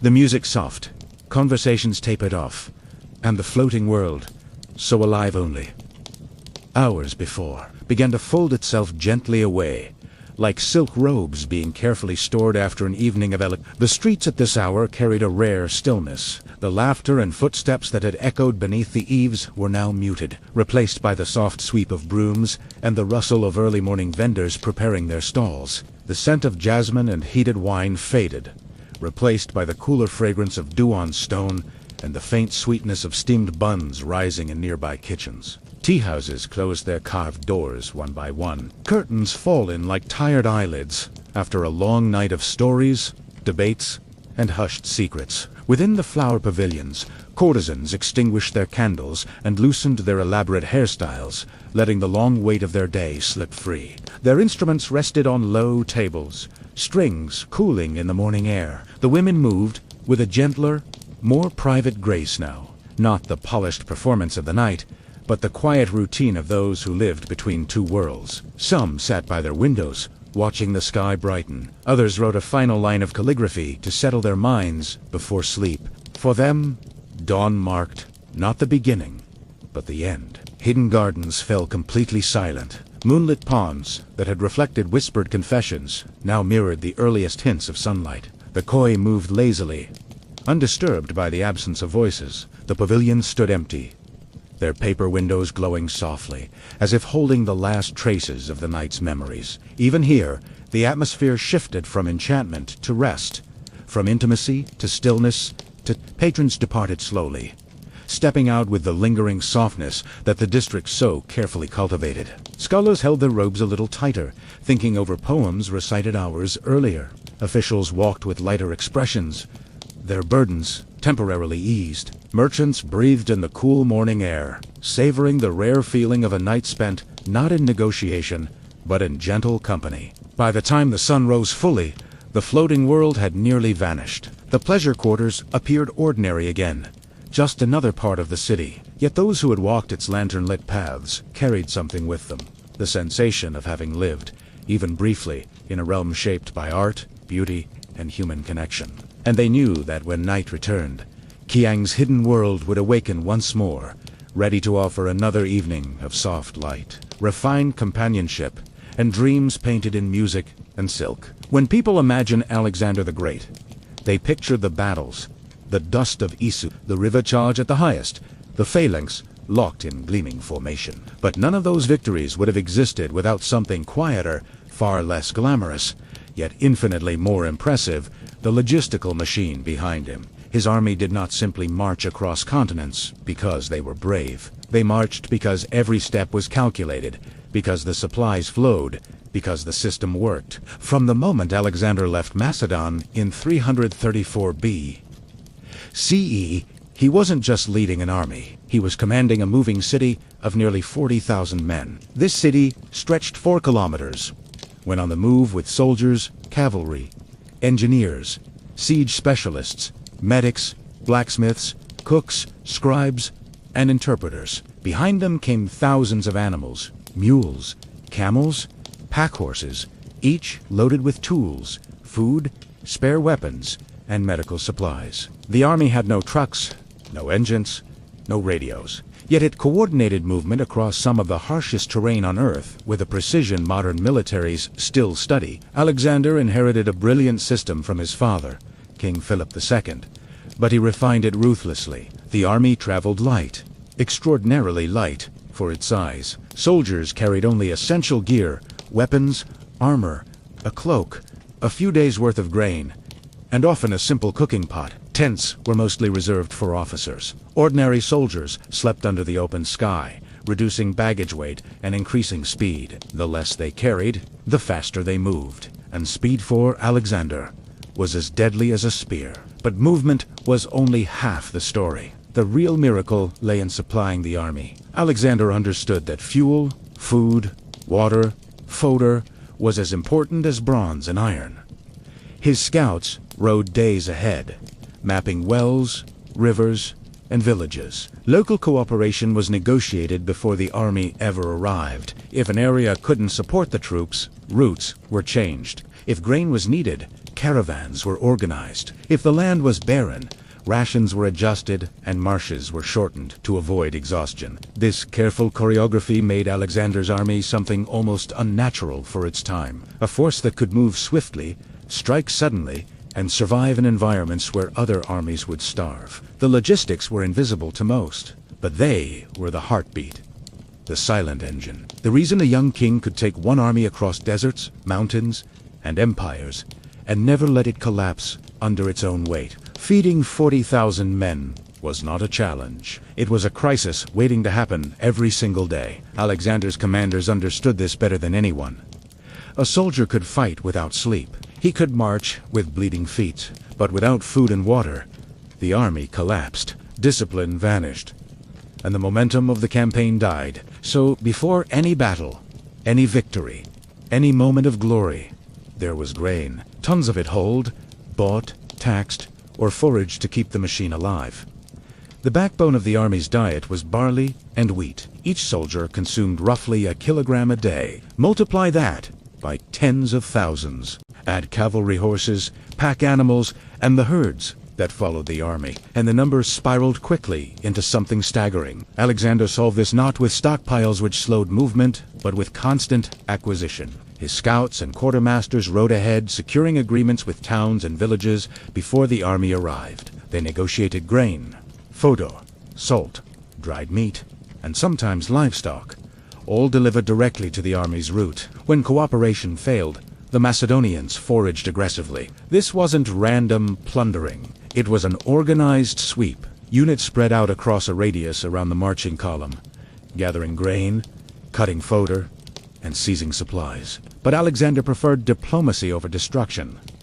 Burn a village today, and there's no food tomorrow. Secure its loyalty, and the supply line strengthens. The cavalry required even more attention. A warder ate as much as 10 men, and Alexander had thousands. Grasslands determined routes as much as strategy. In barren regions, herds of sheep and cattle marched with the army, creating a living supply line. Fresh meat, milk, hides, all moved on forelegs, eating the land under them and feeding the army as needed. Water was the ultimate dictator of movement. On the march, the army often left at dawn, stopping at rivers or wells by noon before heat became lethal. Scouts identified water sources days ahead, marking safe routes across regions where a single mistake could mean dehydration and death. Alexander treated supply not as an afterthought, but as an invisible battlefield. Winning this battle meant his men stayed strong. Losing it meant collapse. Every day the army marched. The supply officers fought their own war. One measured not in casualties, but in grain sacks, hoofprints, and the precious sound of water flowing where it was needed. Most Alexander's victories are often remembered for their heroic clashes: phalanx versus empire, cavalry versus chaos. But the real battleground lay beneath the soldiers' feet. Terrain was both enemy and ally. Roads, mountains, rivers, deserts, and passes shaped the pace, direction, and survival of the campaign. Far more than any general's intentions, Alexander understood this instinctively. He treated land the way a master sailor treats wind. Something to respect, exploit, and never underestimate. The Macedonian army moved along routes chosen with obsessive precision. Scouts and engineers rode ahead, studying the ground, measuring distances, locating water, and evaluating whether a column miles long could pass. A road too narrow or muddy could snarl the entire army and expose it to ambush. A river too swift could drown hundreds of men and animals. Time and again, Alexander avoided disaster simply by altering a route by a few miles, a small adjustment with massive consequences. Crossing mountains was among the hardest tasks. The Balkan Rangers, the Taus Mountains, and especially the Hindu Kush tested the army beyond endurance. Narrow passes forced men to march single file. Cold turned weapons brittle. Snow-blinded horses, avalanches, and rockfalls threatened entire units. Yet Alexander planned each ascent with mathematical calm. Breaks at sheltered ledges, fires prepared in advance, pack animals redistributed to prevent accidents, and reserves of grain saved specifically for these deadly climbs. The deserts were even worse. The Syrian steppe, the fringes of Mesopotamia, and later The Gedrosian Desert presented a kind of warfare without an enemy. Heat, thirst, disorientation. Alexander's movement through these regions depended entirely on prior information. Local guides, captured scouts, traders, and nomads were interrogated or bribed for knowledge of wells, hidden springs, and shaded water. A single incorrect direction could doom thousands. Alexander's genius was not just following advice, but choosing the right advisors. Even open plains required skill. The army marched in flexible blocks, keeping cavalry close to protect supply trains. Engineers improved roads on the spot, leveling earth, laying planks over marshy ground, and reinforcing banked river edges. Where bridges didn't exist, they built them. Where rivers were too wide, Alexander used fais, rafts, or captured ships. Every crossing was a construction project executed at military speed. Movement wasn't just transportation, it was strategy.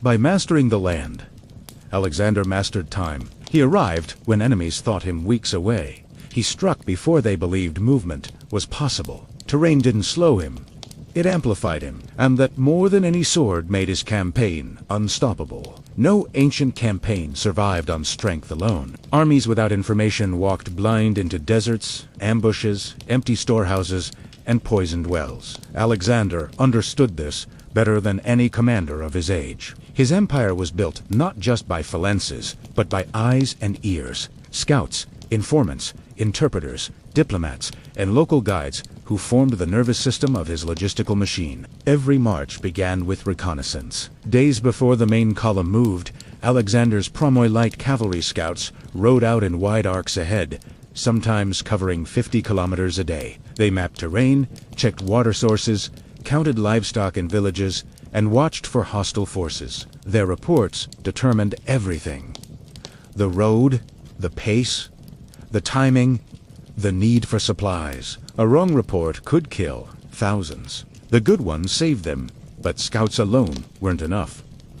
Alexander relied heavily on local cooperation. In Asia Minor, he negotiated with Greek cities who gladly opened their gates. In Syria and Mesopotamia, he made deals with caravan traders who knew every well and oasis. In Bactria and Sogdia, he turned captured tribal leaders into guides rather than enemies, offering them positions, wealth, or amnesty. Alexander understood something simple, but rare for his time. A coerced guide tells you where you want to go. A willing guide tells you where you need to go. Linguistic intelligence was crucial. The army employed interpreters, skilled in Persian, Aramaic, Egyptian, and dozens of regional dialects. They questioned villagers about food stores, asked shepherds about mountain passes, and listened to merchants' rumors about enemy movements. Sometimes Alexander himself conducted interrogations. His curiosity was legendary. A single shepherd, a caravan driver, even a child who knew where a hidden spring lay could determine whether the next day's march ended in success or disaster. Diplomacy served logistics as much as strategy. Alexander frequently sent envoys ahead of the army to negotiate supplies, request safe passage, or intimidate local rulers into cooperation. Cooperation meant food and water. Resistance meant scorched earth and starvation. So Alexander made cooperation profitable. Protection for loyalty, autonomy for obedience, and honor for assistance. Local elites often preferred partnership to destruction. Information allowed the army to move like a precision weapon. Without intelligence, the phalanx might still fight bravely. But bravery doesn't locate rivers, refill grain storerooms, or reveal hidden roads. Alexander's scouts and informants didn't just support the campaign. They enabled it. They turned the unknown into the predictable, and the predictable into victory. Battles may have defined Alexander's legend, but sieges defined his taking a walled city was not a matter of courage. It was a matter of logistics. Engineering supplies, manpower, timber, tools, food reservice, and above all, time. Every siege drained resources at a terrifying pace. And yet Alexander never hesitated to assault a fortified city because he had mastered the unmistakable rhythm of siege warfare. Build, supply, pressure, and outlast. When the army laid siege to a city, the first order was not to attack. It was to build. Engineers and carpenters stepped forward with tools, axes, and ropes. They required huge quantities of timber for ladders, battering rams, catapults, torsion engines, siege towers, and protective screens. This timber came from forests miles away, cut by labor detachments who marched with axes rather than spears. The trees were felled, shaped, loaded onto carts or pack animals, and hauled to the siege lines. The army became a construction workforce overnight. Alexander's engineers were among the finest in the ancient world. They analyzed walls, identified weak points, calculated angles for artillery, and directed the placement of siege towers. Carpenters built platforms and walkways, miners dug tunnels beneath walls, propping them with timber that could later be burned to collapse entire sections. Every structure required a steady flow of nails, ropes, pulley, hides, shields, and spare wood. Siege logistics resembled running a massive workshop under hostile fire. Food became a bigger challenge during sieges because the army stopped moving. When stationary consumption rose while foraging decreased to compensate, Alexander pre-planned supply lines. Before beginning a siege, grain was stored in temporary depots behind the army. Convoys of pack animals rotated between depots and the front lines. When possible, he secured cooperation from nearby villages to keep food flowing. A siege could last days or months. Without prearranged supply, even the strongest armies starved. Time was the most precious resource of all. A prolonged siege risked disease, desertion, supply shortages, and reinforcements arriving for the enemy. Alexander therefore used constant pressure. Artillery bombarded walls day and night. Sappers dug relentlessly.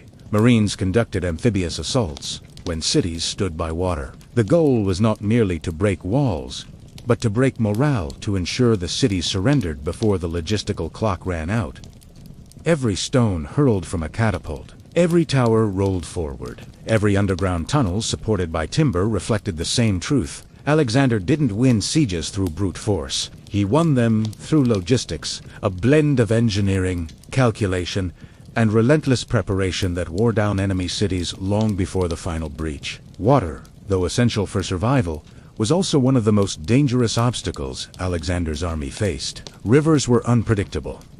Floods could wipe out camps. Currents could sweep away cavalry. Wide crossings could split the army, leaving half exposed to ambush. Yet Alexander crossed more major rivers than any commander of his age. The Granicus, the Tigris, the Euphrates, the Indus, and countless smaller streams. Each crossing was less a simple march and more a logistical miracle of coordination, engineering, and timing. The first step was reconnaissance. Scouts measured depth, speed, bank stability, and possible fording points. Engineers then determined the safest method. In shallow rivers, soldiers crossed in tight formations, shields linked to break the current. Horses swam beside them, guided by reins held high. But deeper rivers demanded ingenuity. Alexander used ferryboats and makeshift rafts whenever possible.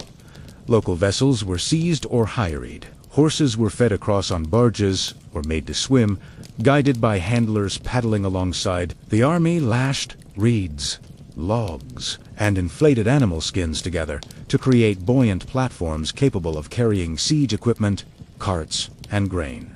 Artillery was dismantled into pieces, fed across, and reassembled on the other bank. Alexander's favorite trick was psychological, crossing at night or upstream, forcing enemies to guess the point of crossing. At the Tigris, the army crossed under cover of darkness, shields strapped to their backs as flotation devices. At the H-Hypes, he repeatedly marched his troops up and down the riverbank to confuse King Porus, then used a hidden island upstream to launch a surprise crossing in heavy rain. Maritime logistics expanded dramatically once Alexander controlled the Phoenician ports. Sidonian and Tyrian shipwrights built and repaired vessels for him. Fleets carried grain, siege equipment, and reinforcements along the Mediterranean coast, making coastal marshes far safer. Later, in Mesopotamia and India, river fleets became floating supply depots. Boats escorted the army, carrying tons of grain, medical supplies, extra weapons, and even replacement horses. These fleets turned rivers from obstacles into highways. Storms, however, were relentless enemies. On some occasions, Alexander halted movement for days, waiting for currents to calm or for engineers to build stronger rafts. He understood that rushing a river crossing could destroy an army faster than any enemy general. Every successful crossing strengthened his legend. But the real triumph lay in logistics. Alexander conquered rivers not by bravery, but by preparation, engineering skill, and a disciplined choreography that turned dangerous waters into stepping stones across an entire continent. Alexander's army marched on more than grain and discipline. It marched on bodies. The human engine powering his conquests was constantly under threat from exhaustion, wounds, disease, and fear. Keeping tens of thousands of men healthy, motivated, and mentally stable across years of non-stop campaigning required a logistical strategy as sophisticated as feeding them. Alexander's brilliance lay not only in tactics, but in understanding that an army's spirit could shatter long before its supply lines did. Medical logistics began with trained personnel. The army included physicians, herbalists, and surgeons who traveled with the baggage animals. Their tools, bronze scalpels, cautery irons, bandages, herbal mixtures, and splints were carefully packed and restocked whenever possible. On the march, medics treated blisters, infections, and fevers. During battles, they formed mobile stations where wounded men were carried by comrades or slaves. Alexander set a cultural tone. Medical care was honorable, not shameful, and a wounded soldier was never abandoned. This alone saved countless lives. Water safety mattered as much as surgical skill. Polluted wells could wipe out entire companies. Scouts tested water sources before the soldiers drank. If water was questionable, it was boiled, filtered through cloth, or mixed with wine to kill bacteria, a surprisingly effective ancient method. In deserts, dehydration became the enemy. Alexander famously poured out a helmet of offered water in front of his troops, showing he would not drink what they could not share. Moments like this fueled morale more than any speech. Morale itself was a logistical resource. Alexander knew that men who believed in the cause marched further, fought harder, and endured suffering with fewer complaints. He cultivated loyalty deliberately, sharing meals with common soldiers, fighting at the front, honoring the dead by name, and distributing spoils generously. After victories, he held games, feasts, and religious ceremonies to remind the army that their suffering had purpose. Rotations were another quiet tool. Alexander allowed units to rest, repair, gear, and recover when others took the lead. In winter, he often paused large operations entirely, sheltering the army in cities or fertile lands where food and warmth were abundant. These breaks prevented burnout, something many ancient commanders overlooked. Exhaustion was always lurking. Heat stroke, frostbite, dysentery, and infections killed more soldiers than swords. But Alexander minimized losses by caring for his men as the true assets of the campaign. Logistics wasn't only about moving supplies, it was about maintaining the human core of the army. A force that followed him not out of fear, but belief. Alexander's empire in motion could not function without communication. 40,000 men spread across miles of marching columns.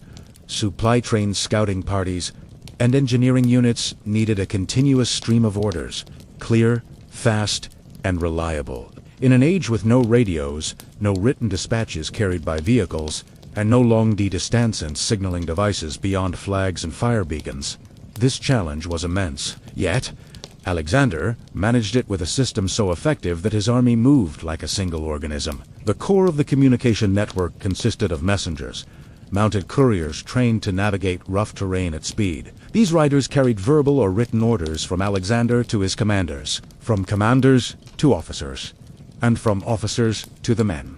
Their horses were the fastest in the army, and fresh mounts waited at intervals along major routes whenever Alexander anticipated intense activity. A courier could travel dozens of kilometers in a day, allowing Alexander to redirect entire units in hours rather than days. Inside the marching column, coordination depended on discipline and structure. The army moved in organized blocks: heavy infantry, cavalry, light troops, siege engineers, and baggage trains, each knowing its place and responsibilities. Officers used horn blasts, drums, and shouted commands to control the pace and spacing. A single change in formation required hundreds of men to shift simultaneously. Yet, because of rigorous training, maneuvers happened smoothly, even on narrow roads or uneven terrain. Before every major movement or battle, Alexander held councils with his generals.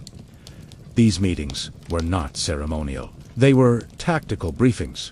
Alexander outlined objectives, explained terrain, and assigned roles. His commanders could ask questions, raise concerns, and suggest alternatives. By the time the council ended, every senior officer understood the plan in detail. Crucial for an army that often marched or fought far from its leader's direct line of sight, communication extended beyond the army itself. Alexander cultivated a network of informants, diplomats, and friendly local rulers who relayed intelligence on enemy movements. Envoys carried messages between conquered cities, ensuring smooth transitions and reliable regional governance. Even during rapid advances, Alexander left behind functioning administrative structures capable of maintaining supplies, order, and loyalty. Coordination wasn't merely military. It was logistical. When the army needed to pivot, suddenly, communication ensured that scouts moved first.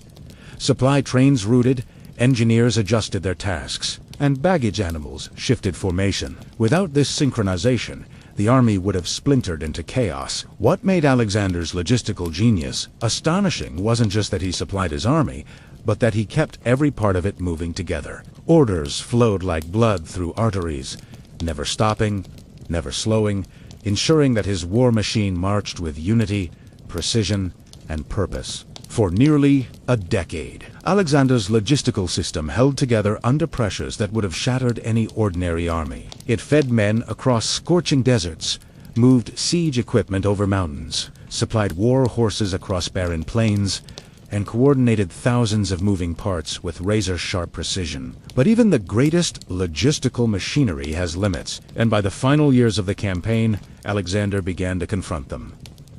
The first cracks appeared in India. The monsoon rains turned roads into rivers. Grain rotted before it could be cooked. Baggage animals sank into mud so deep that entire carts disappeared. Scouts struggled to find reliable landmarks in a landscape transformed by storms. Even seasoned commanders admitted they had never seen terrain so hostile to movement. Every kilometer forward felt like a negotiation with nature. Then came the emotional strain. The army had marched for years, far longer than any soldier had expected. Homesickness became its own logistical threat. Rumors spread that the edge of the world lay ahead, that monsters lived in the eastern forests, that no returning path existed. When Alexander demanded they press deeper into India, his men refused. Not out of cowardice, but because logistics, physical and psychological, had reached breaking point. Food was unreliable, weather was punishing, and morale was dangerously thin. The retreat through the Jedrosian desert was the final blow. Alexander attempted to march his army along a coastal route so remote and barren that even local tribes avoided it. Water was almost non-existent. Wells were scattered and often dry. Heat killed faster than enemy blades. Baggage animals collapsed. Supplies had to be rationed to handfuls. Men marched delirious, leaving behind comrades who could no longer stand. No tactical genius could outrun thirst. This wasn't failure of planning. It was the brutal reality that some environments simply could not support tens of thousands of people. Moving as one logistics, the foundation of Alexander's conquests, had finally met a battlefield it could not win. Yet even in these hardships, the system held long enough to save the army from total annihilation. Scouts still searched for water. Remaining supply ships shadowed the coast, dropping off what little they could. Officers kept order. Alexander shared his men's suffering, refusing special treatment. That alone kept the army from dissolving entirely. By the time the shattered force reached safety, the lesson was clear. Alexander had pushed logistics to its limits, and beyond his campaigns were not just a triumph of strategy, but a testament to how far planning, discipline, and relentless willpower could carry a civilization across the unknown. And in the end, it was logistics, not swords, that drew the final boundary of his empire. The Suburor did not welcome you gently. It hit you in the nose, in the ears, in the chest, with a wave of noise, smoke, heat, and humanity. So dense it felt like stepping into another universe entirely. Only a few steps separated it from the respectable districts of Rome. Yet the contrast was so sharp, it might as well have been a different city. Behind you lay marble temples and orderly streets. Ahead sprawled a chaotic maze of taverns, brothel, workshops, and towering insular tenements, leaning over the streets like crooked giants. The first thing anyone noticed was the sound. Sabura never slept. Even at dawn, the streets throbbed with shouted arguments, clattering carts, children chasing each other through alleys, and prostitutes calling out from balconies. Vendors hollered prices for bread, olives, lamp oil, and boiled sausages. Smiths hammered metal in doorways. Beggars sang or cried for coins, and somewhere above it all, laundry lines stretched between windows like makeshift banners swaying in the warm Roman breeze. Artillery was dismantled into pieces, fed across, and reassembled on the other bank. Alexander's favorite trick was psychological, crossing at night or upstream, forcing enemies to guess the point of crossing. At the Tigris, the army crossed under cover of darkness, shields strapped to their backs as flotation devices. At the H-Hypes, he repeatedly marched his troops up and down the riverbank to confuse King Porus, then used a hidden island upstream to launch a surprise crossing in heavy rain. Maritime logistics expanded dramatically once Alexander controlled the Phoenician ports. Sidonian and Tyrian shipwrights built and repaired vessels for him. Fleets carried grain, siege equipment, and reinforcements along the Mediterranean coast, making coastal marshes far safer. Later, in Mesopotamia and India, river fleets became floating supply depots. Boats escorted the army, carrying tons of grain, medical supplies, extra weapons, and even replacement horses. These fleets turned rivers from obstacles into highways. Storms, however, were relentless enemies. On some occasions, Alexander halted movement for days, waiting for currents to calm or for engineers to build stronger rafts. He understood that rushing a river crossing could destroy an army faster than any enemy general. Every successful crossing strengthened his legend. But the real triumph lay in logistics. Alexander conquered rivers not by bravery, but by preparation, engineering skill, and a disciplined choreography that turned dangerous waters into stepping stones across an entire continent. Alexander's army marched on more than grain and discipline. It marched on bodies. The human engine powering his conquests was constantly under threat from exhaustion, wounds, disease, and fear. Keeping tens of thousands of men healthy, motivated, and mentally stable across years of non-stop campaigning required a logistical strategy as sophisticated as feeding them. Alexander's brilliance lay not only in tactics, but in understanding that an army's spirit could shatter long before its supply lines did.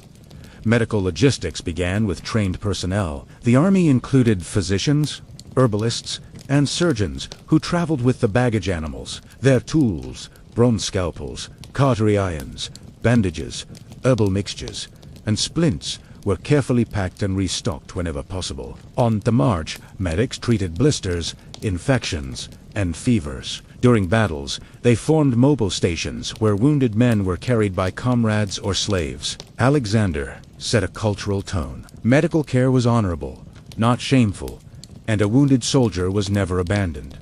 This alone saved countless lives. Water safety mattered as much as surgical skill. Polluted wells could wipe out entire companies. Scouts tested water sources before the soldiers drank. If water was questionable, it was boiled, filtered through cloth, or mixed with wine to kill bacteria, a surprisingly effective ancient method. In deserts, dehydration became the enemy. Alexander famously poured out a helmet of offered water in front of his troops, showing he would not drink what they could not share. Moments like this fueled morale more than any speech. Morale itself was a logistical resource. Alexander knew that men who believed in the cause marched further, fought harder, and endured suffering with fewer complaints. He cultivated loyalty deliberately, sharing meals with common soldiers, fighting at the front, honoring the dead by name, and distributing spoils generously. After victories, he held games, feasts, and religious ceremonies to remind the army that their suffering had purpose. Rotations were another quiet tool. Alexander allowed units to rest, repair, gear, and recover when others took the lead. In winter, he often paused large operations entirely, sheltering the army in cities or fertile lands where food and warmth were abundant. These breaks prevented burnout, something many ancient commanders overlooked. Exhaustion was always lurking. Heat stroke, frostbite, dysentery, and infections killed more soldiers than swords. But Alexander minimized losses by caring for his men as the true assets of the campaign. Logistics wasn't only about moving supplies, it was about maintaining the human core of the army. A force that followed him not out of fear, but belief. Alexander's empire in motion could not function without communication. 40,000 men spread across miles of marching columns. Supply train scouting parties and engineering units needed a continuous stream of orders, clear, fast, and reliable. In an age with no radios, no written dispatches carried by vehicles, and no long-distance signaling devices beyond flags and fire beacons, this challenge was immense. Yet, Alexander managed it with a system so effective that his army moved like a single organism. The core of the communication network consisted of messengers, mounted couriers trained to navigate rough terrain at speed. These riders carried verbal or written orders from Alexander to his commanders, from commanders to officers, and from officers to the men. Their horses were the fastest in the army, and fresh mounts waited at intervals along major routes whenever Alexander anticipated intense activity. A courier could travel dozens of kilometers in a day, allowing Alexander to redirect entire units in hours rather than days. Inside the marching column, coordination depended on discipline and structure. The army moved in organized blocks: heavy infantry, cavalry, light troops, siege engineers, and baggage trains, each knowing its place and responsibilities. Officers used horn blasts, drums, and shouted commands to control the pace and spacing. A single change in formation required hundreds of men to shift simultaneously. Yet, because of rigorous training, maneuvers happened smoothly, even on narrow roads or uneven terrain. Before every major movement or battle, Alexander held councils with his generals. These meetings were not ceremonial. They were tactical briefings. Alexander outlined objectives, explained terrain, and assigned roles. His commanders could ask questions, raise concerns, and suggest alternatives. By the time the council ended, every senior officer understood the plan in detail. Crucial for an army that often marched or fought far from its leader's direct line of sight, communication extended beyond the army itself. Alexander cultivated a network of informants, diplomats, and friendly local rulers who relayed intelligence on enemy movements. Envoys carried messages between conquered cities, ensuring smooth transitions and reliable regional governance. Even during rapid advances, Alexander left behind functioning administrative structures capable of maintaining supplies, order, and loyalty. Coordination wasn't merely military. It was logistical. When the army needed to pivot, suddenly, communication ensured that scouts moved first. Supply trains routed, engineers adjusted their tasks, and baggage animals shifted formation. Without this synchronization, the army would have splintered into chaos. What made Alexander's logistical genius astonishing wasn't just that he supplied his army, but that he kept every part of it moving together. Orders flowed like blood through arteries, never stopping, never slowing, ensuring that his war machine marched with unity, precision, and purpose. For nearly a decade, Alexander's logistical system held together under pressures that would have shattered any ordinary army. It fed men across scorching deserts, moved siege equipment over mountains, supplied war horses across barren plains, and coordinated thousands of moving parts with razor-sharp precision. But even the greatest logistical machinery has limits, and by the final years of the campaign, Alexander began to confront them. The first cracks appeared in India. The monsoon rains turned roads into rivers. Grain rotted before it could be cooked. Baggage animals sank into mud so deep that entire carts disappeared. Scouts struggled to find reliable landmarks in a landscape transformed by storms. Even seasoned commanders admitted they had never seen terrain so hostile to movement. Every kilometer forward felt like a negotiation with nature. Then came the emotional strain. The army had marched for years, far longer than any soldier had expected. Homesickness became its own logistical threat. Rumors spread that the edge of the world lay ahead, that monsters lived in the eastern forests, that no returning path existed. When Alexander demanded they press deeper into India, his men refused. Not out of cowardice, but because logistics, physical and psychological, had reached breaking point. Food was unreliable, weather was punishing, and morale was dangerously thin. The retreat through the Jedrosian desert was the final blow. Alexander attempted to march his army along a coastal route so remote and barren that even local tribes avoided it. Water was almost non-existent. Wells were scattered and often dry. Heat killed faster than enemy blades. Baggage animals collapsed. Supplies had to be rationed to handfuls. Men marched delirious, leaving behind comrades who could no longer stand.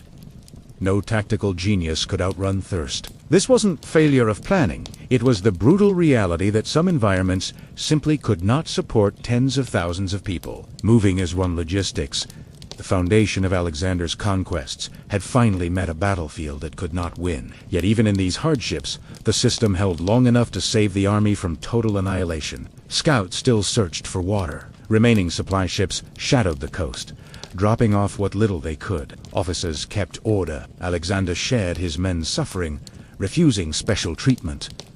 That alone kept the army from dissolving entirely. By the time the shattered force reached safety, the lesson was clear.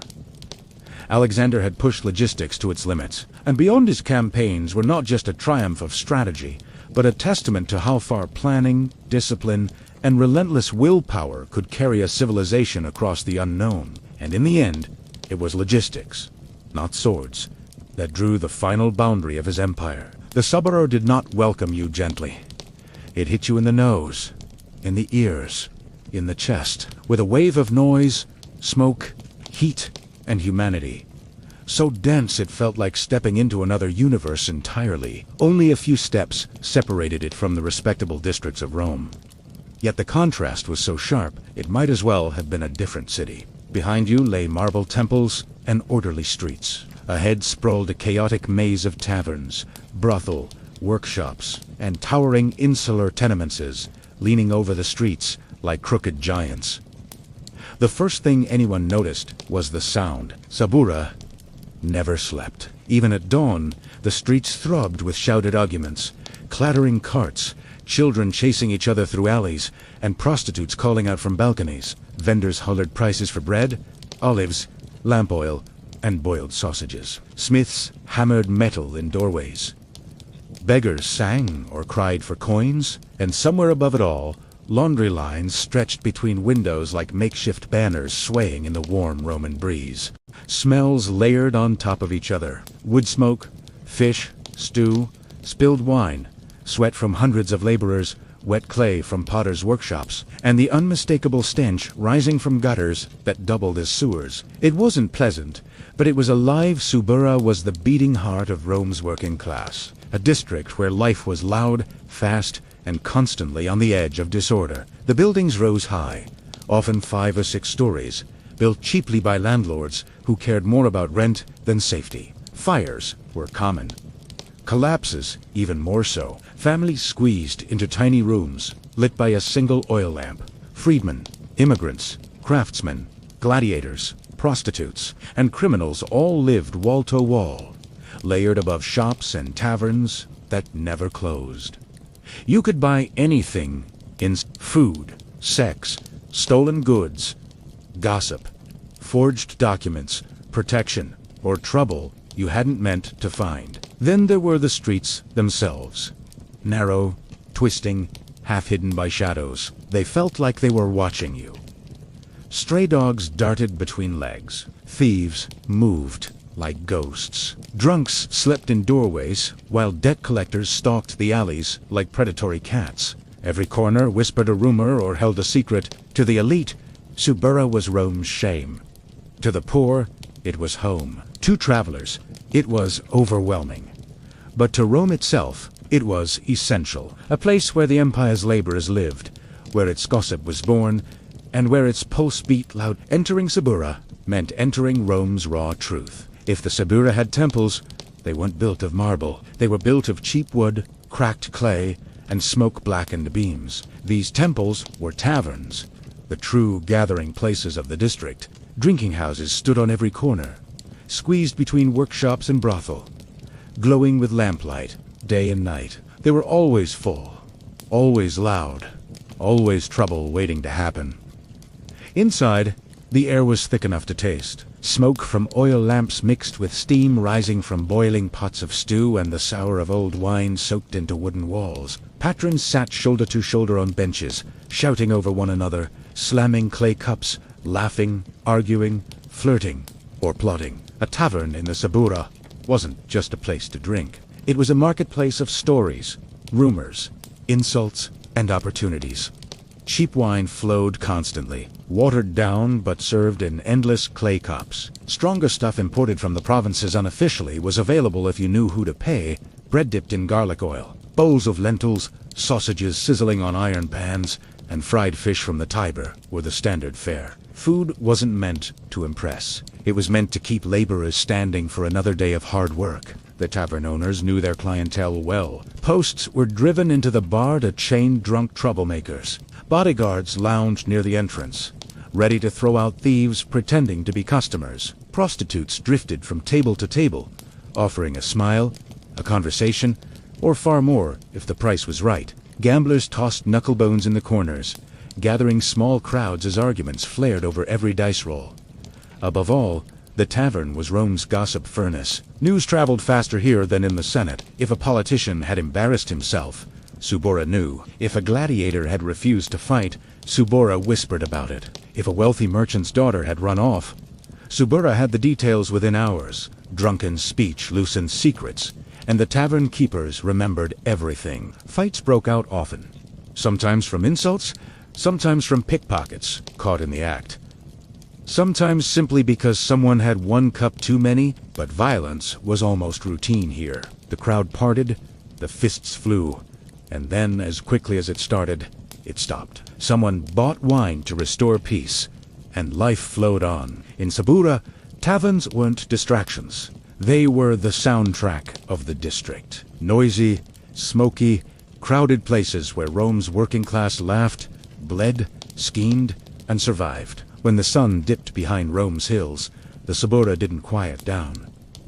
It sharpened. The night brought a new kind of energy, thicker and more dangerous than the daytime chaos. Oil lamps flickered to life, throwing long shadows across crooked streets. From behind painted doorways and beaded curtains came the soft murmurs and bright laughter of Rome's most infamous profession, the brothel of the Sabura. Brothel came in every form. Some were little more than a single room behind a tavern where a mattress on the floor and a curtain for privacy passed as comfort. Others were multi-room establishments run by experienced Lenny madams, who knew how to handle clients, bribe guards, keep peace between rival pimps, and squeeze money from customers who claimed they were broke. The wealthiest brothel offered mosaics on the walls, perfumes in clay jars, and women or men dressed in fine linen. But even these luxury houses remained firmly Saburan, loud, smoky, passionate, and always slightly dangerous. The sex workers of Sabura were a diverse mix. Some were slaves, working off debts or fulfilling the orders of their owners. Others were freed women or freed men who had chosen the trade because it offered more coins than weaving,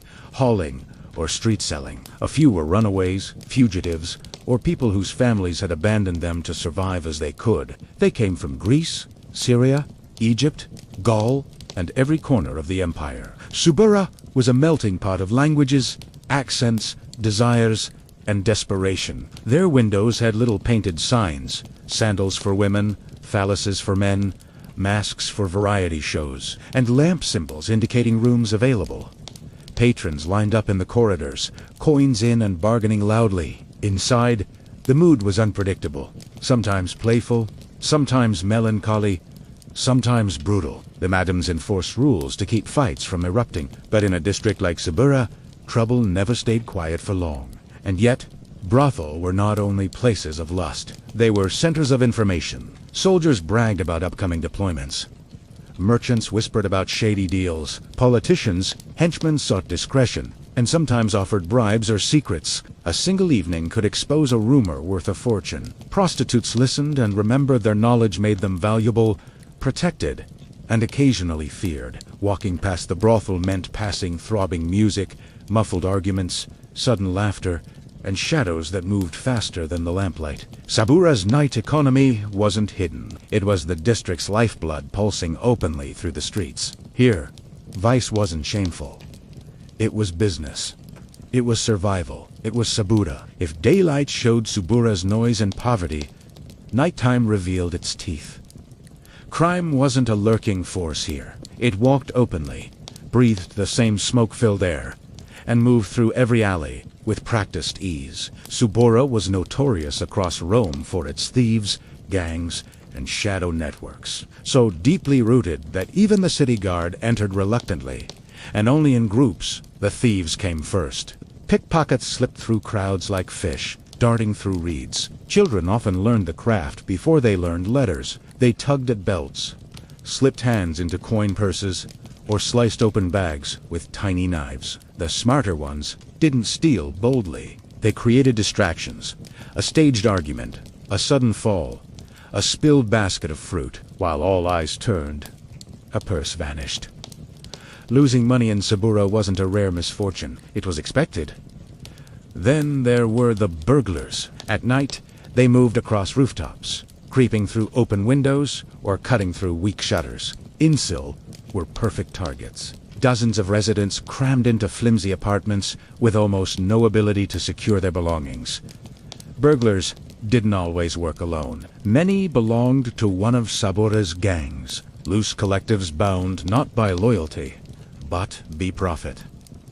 Gangs varied in size and reputation. Some controlled gambling dens or brothel protection racks. Others specialized in extortion, demanding payment from tavern owners to prevent accidents. A few acted almost like unofficial neighborhood guards, helping residents in exchange for coin or shelter. But many gangs were unpredictable, prone to infighting, betrayal, and sudden violence. Their turf wars, fought with fists, clubs, or short daggers, often erupted without warning, sending bystanders scattering. The city's official security force, the urban cohorts, avoided patrolling Sabura after dark. They knew the terrain favored locals. Narrow passages, dead-end alleys, rooftop shortcuts. Criminals navigated them like second-nature officers, risked ambushes, mockery, or worse. When they did enter, it was usually to retrieve a corpse, break up a riot, or escort a politician's private guard. Information was currency. Criminals traded it, like merchants traded spices. Who was carrying money? Who owed debts? Who was new to the district and likely unprepared? Sabura was a district where secrets didn't remain hidden long, and where those who kept their mouths shut survived the longest. Yet, for all its danger, residents adapted. They walked quickly, kept purses hidden, avoided certain alleys, and learned which faces meant trouble. Sabura didn't ask for moral judgment. It demanded awareness. In a place where criminals lived door to door with honest laborers, survival meant understanding one simple truth. The shadows ruled the streets, and the streets never slept. Beneath the noise, crime, and nightlife, Sabura had another identity. It was the engine room of Rome. This district wasn't populated only by thieves and drunkards. It was home to tens of thousands of honest laborers and craftsmen whose sweat kept the empire functioning. If Rome ate, built, manufactured, hauled, cleaned, or repaired anything, odds were good it passed through the hands of a Suburan worker. At dawn, long before taverns emptied, the laborers emerged. Men carrying baskets, ropes, bricks, clay pots, and tools filtered out of the insaw like a river of exhaustion. Porters headed toward markets and warehouses to haul sacks of grain, amphorae of wine, or crates of fish. Builders marched to construction sites, carrying chisels and mallets, ready to carve stone or mix mortar under the burning sun. Carpenters, metal workers, leather tanners, and cobblers opened their workshops. Small rooms lit by a single lamp, where the air smelled of sweat, burning charcoal, and raw materials. Women worked just as hard. Many spent their days washing clothes in public basins,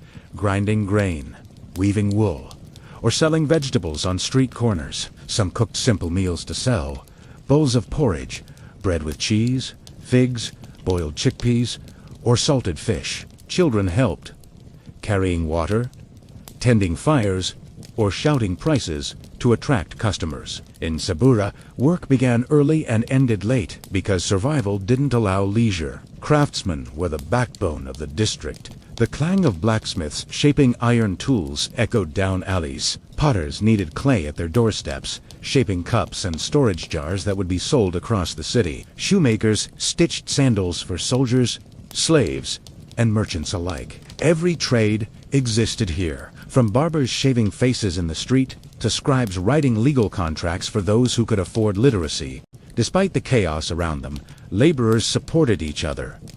Neighbors shared food when someone fell ill. Women watched one another's children. Water carriers offered a drink to exhausted workers for a single coin. It wasn't generosity, it was necessity. Life in Subabura was too hard to face alone. Money stretched thin. Most residents lived from one wage to the next, constantly battling hunger, rent, illness, and over. But what Subura lacked in comfort, it made up for in resilience. Every face told a story of survival. Every workshop spoke of skill. Every dawn revealed a district that, despite its vice and violence, kept Rome fed, clothed, and moving. Subura wasn't pretty. But it worked, and Rome worked because of it. If the streets of Subura were chaotic, the buildings towering above them were worse. The insuli, Rome's infamous tenement blocks, loomed over the district like crooked giants, stacked floor upon floor, rising 5, 6, sometimes 7 stories high. They leaned at odd angles, creaked in the wind, and swayed under the weight of hundreds of residents. These weren't homes built with care. They were investments built with speed. Landlords wanted rent, not longevity. And the result was some of the most dangerous living conditions in the ancient world. From the moment you stepped inside an insula, you felt the pressure of life, compressed into too little space. The ground floor usually housed workshops or taverns, filling the air with smoke, steam, and constant noise. Above them, narrow staircases spiraled upward, steep, uneven, and dark even during daylight. Most residents carried a small oil lamp to avoid missteps, because one slip on those stairs could mean a broken leg, or worse. Rooms were tiny, often no more than a single cramped chamber for entire families. Furniture was minimal: a straw mattress, a wooden stool, a few clay bowls, maybe a curtain for privacy if someone was lucky. Kitchens were rare. Residents cooked with small braziers, which filled rooms with smoke and made fire a constant threat. A single spark could climb an entire building in minutes, turning an insula into a deadly inferno. Water was another struggle. Only the wealthier insula had access to aqueduct fountains in their courtyards. Most residents carried buckets up and down several flights every day, navigating crowded stairwells while trying not to spill their precious supply. Night brought another challenge. Darkness, lamps were expensive, oil even more so. Many families sat in near blackness after sunset, conserving what little they had. Noise traveled through the walls like they didn't exist. Arguments, crying babies, drunken songs from downstairs taverns, and footsteps from people constantly coming and going. Subras Insuli never knew. Silence privacy was a luxury few could imagine. And yet, despite it all, these vertical slums pulsed with community. Neighbors shared food, watched children, exchanged gossip, and protected each other from thieves. They lived stacked in layers, like the strata of Rome's struggling class. Freedmen, immigrants, manual laborers, widows, runaway slaves, and the wandering poor, dangerous, overcrowded, unstable. The insel were the harsh reality behind Rome's gleaming marble. In Subura, life didn't just happen in the streets. It happened above them in rickety towers, where survival meant adapting to a world built upward instead of outward. If Subura had a pulse, it beat strongest in its street markets. From sunrise until long past dusk, the district transformed into a living marketplace. Chaotic, loud, irresistible. Every alleyway, courtyard, an open patch of dirt became a trading floor where coins changed hands as fast as insults. Subura didn't have the polished marble columned markets of the Forum. It had mud, sweat, bargaining, and survival. Vendors arrived before dawn, dragging carts or carrying baskets hanging from yokes across their shoulders. They staked out their spots with practiced aggression, arguing over inches of space. By the time sunlight touched the rooftops, the smell of the district had already changed. Roasted nuts, boiling lentils, salted fish, grilling sausages, and onions sizzling in oil. Hungry laborers crowded around food stalls, eating on their feet before heading to work. Food was cheap, simple, and filling.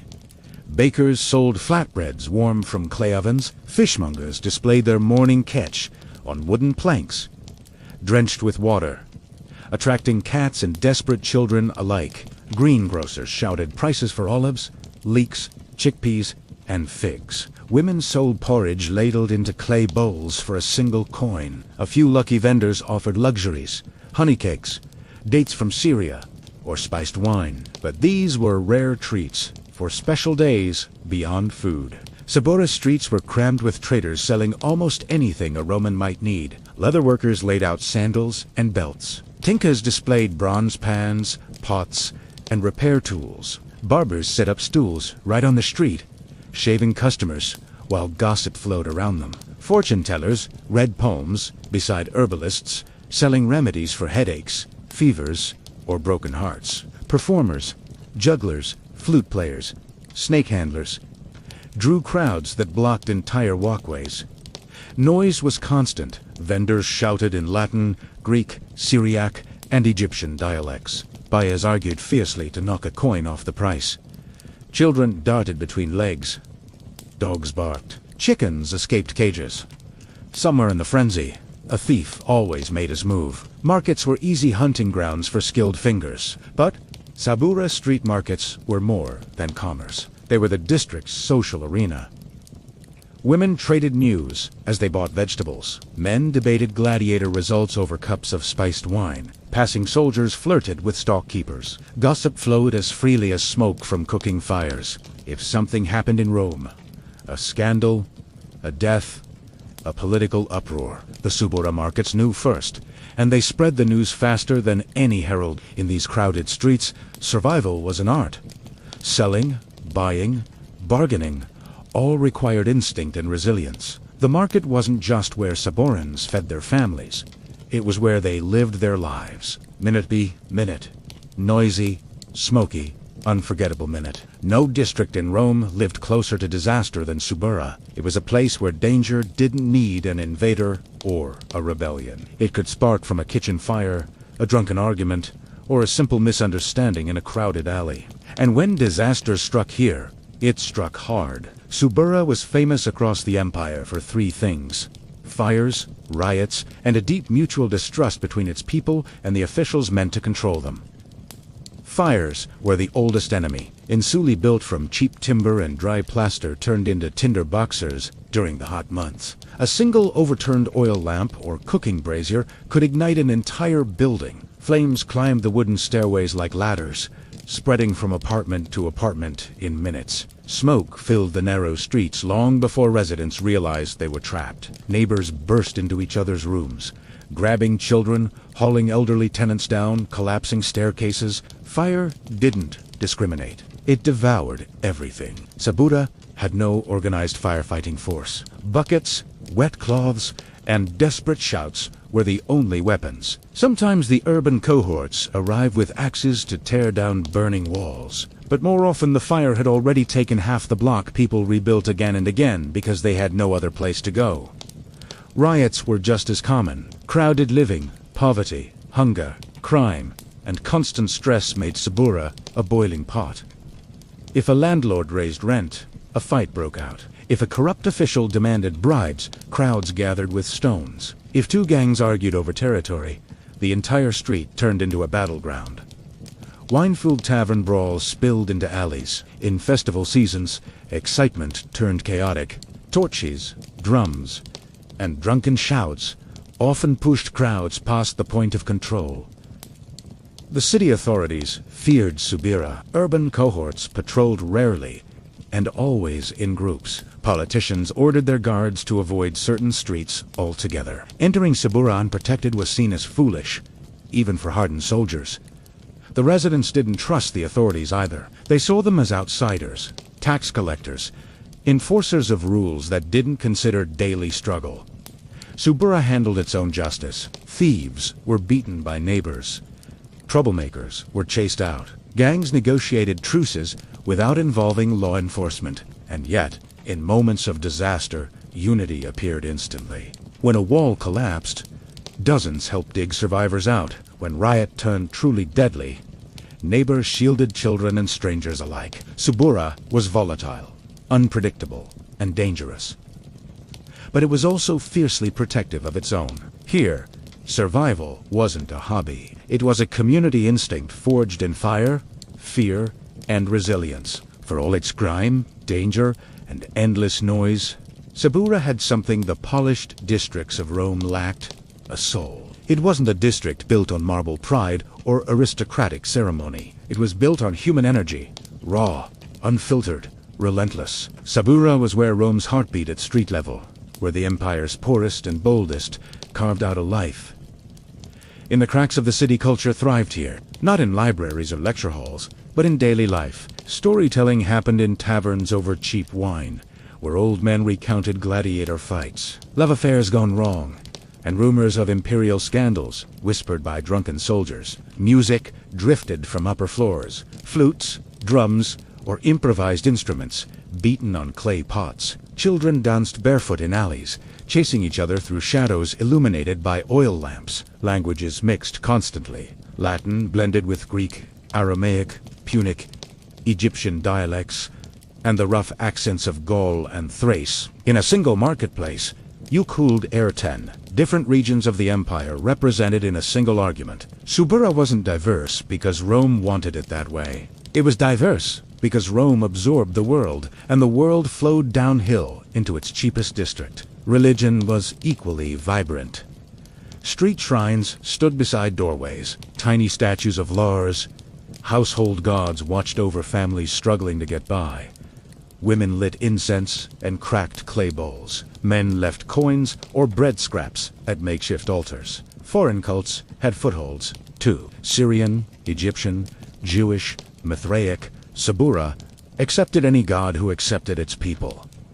Faith was not ritual here. It was survival. Despite its reputation, Subura also produced talent. Actors, boxers, gladiators, fortune-tellers, healers, midwives, craftsmen, cooks, musicians. Many of Rome's most colorful personalities came from these tangled streets. Some rose to fame, some rose to infamy. Most simply lived unnoticed but essential, supporting the vast machinery of the empire from below. Identity in Subura wasn't about ancestry or wealth. It was about toughness, street instinct, community, knowing where not to walk after dark, knowing who to greet and who to avoid, knowing how to stretch a coin until the next payday. Families who survived generations here developed a fierce pride. Stubbornness became more than an address. It became a personality. Rome's elite dismissed Subur as a pit of ice, but if the district vanished, Rome would collapse. Its workers built the city's monuments, fed its markets, carried its burdens, and whispered the rumors that kept its politics alive. Subura was chaotic, dangerous, and exhausting, yet completely irreplaceable.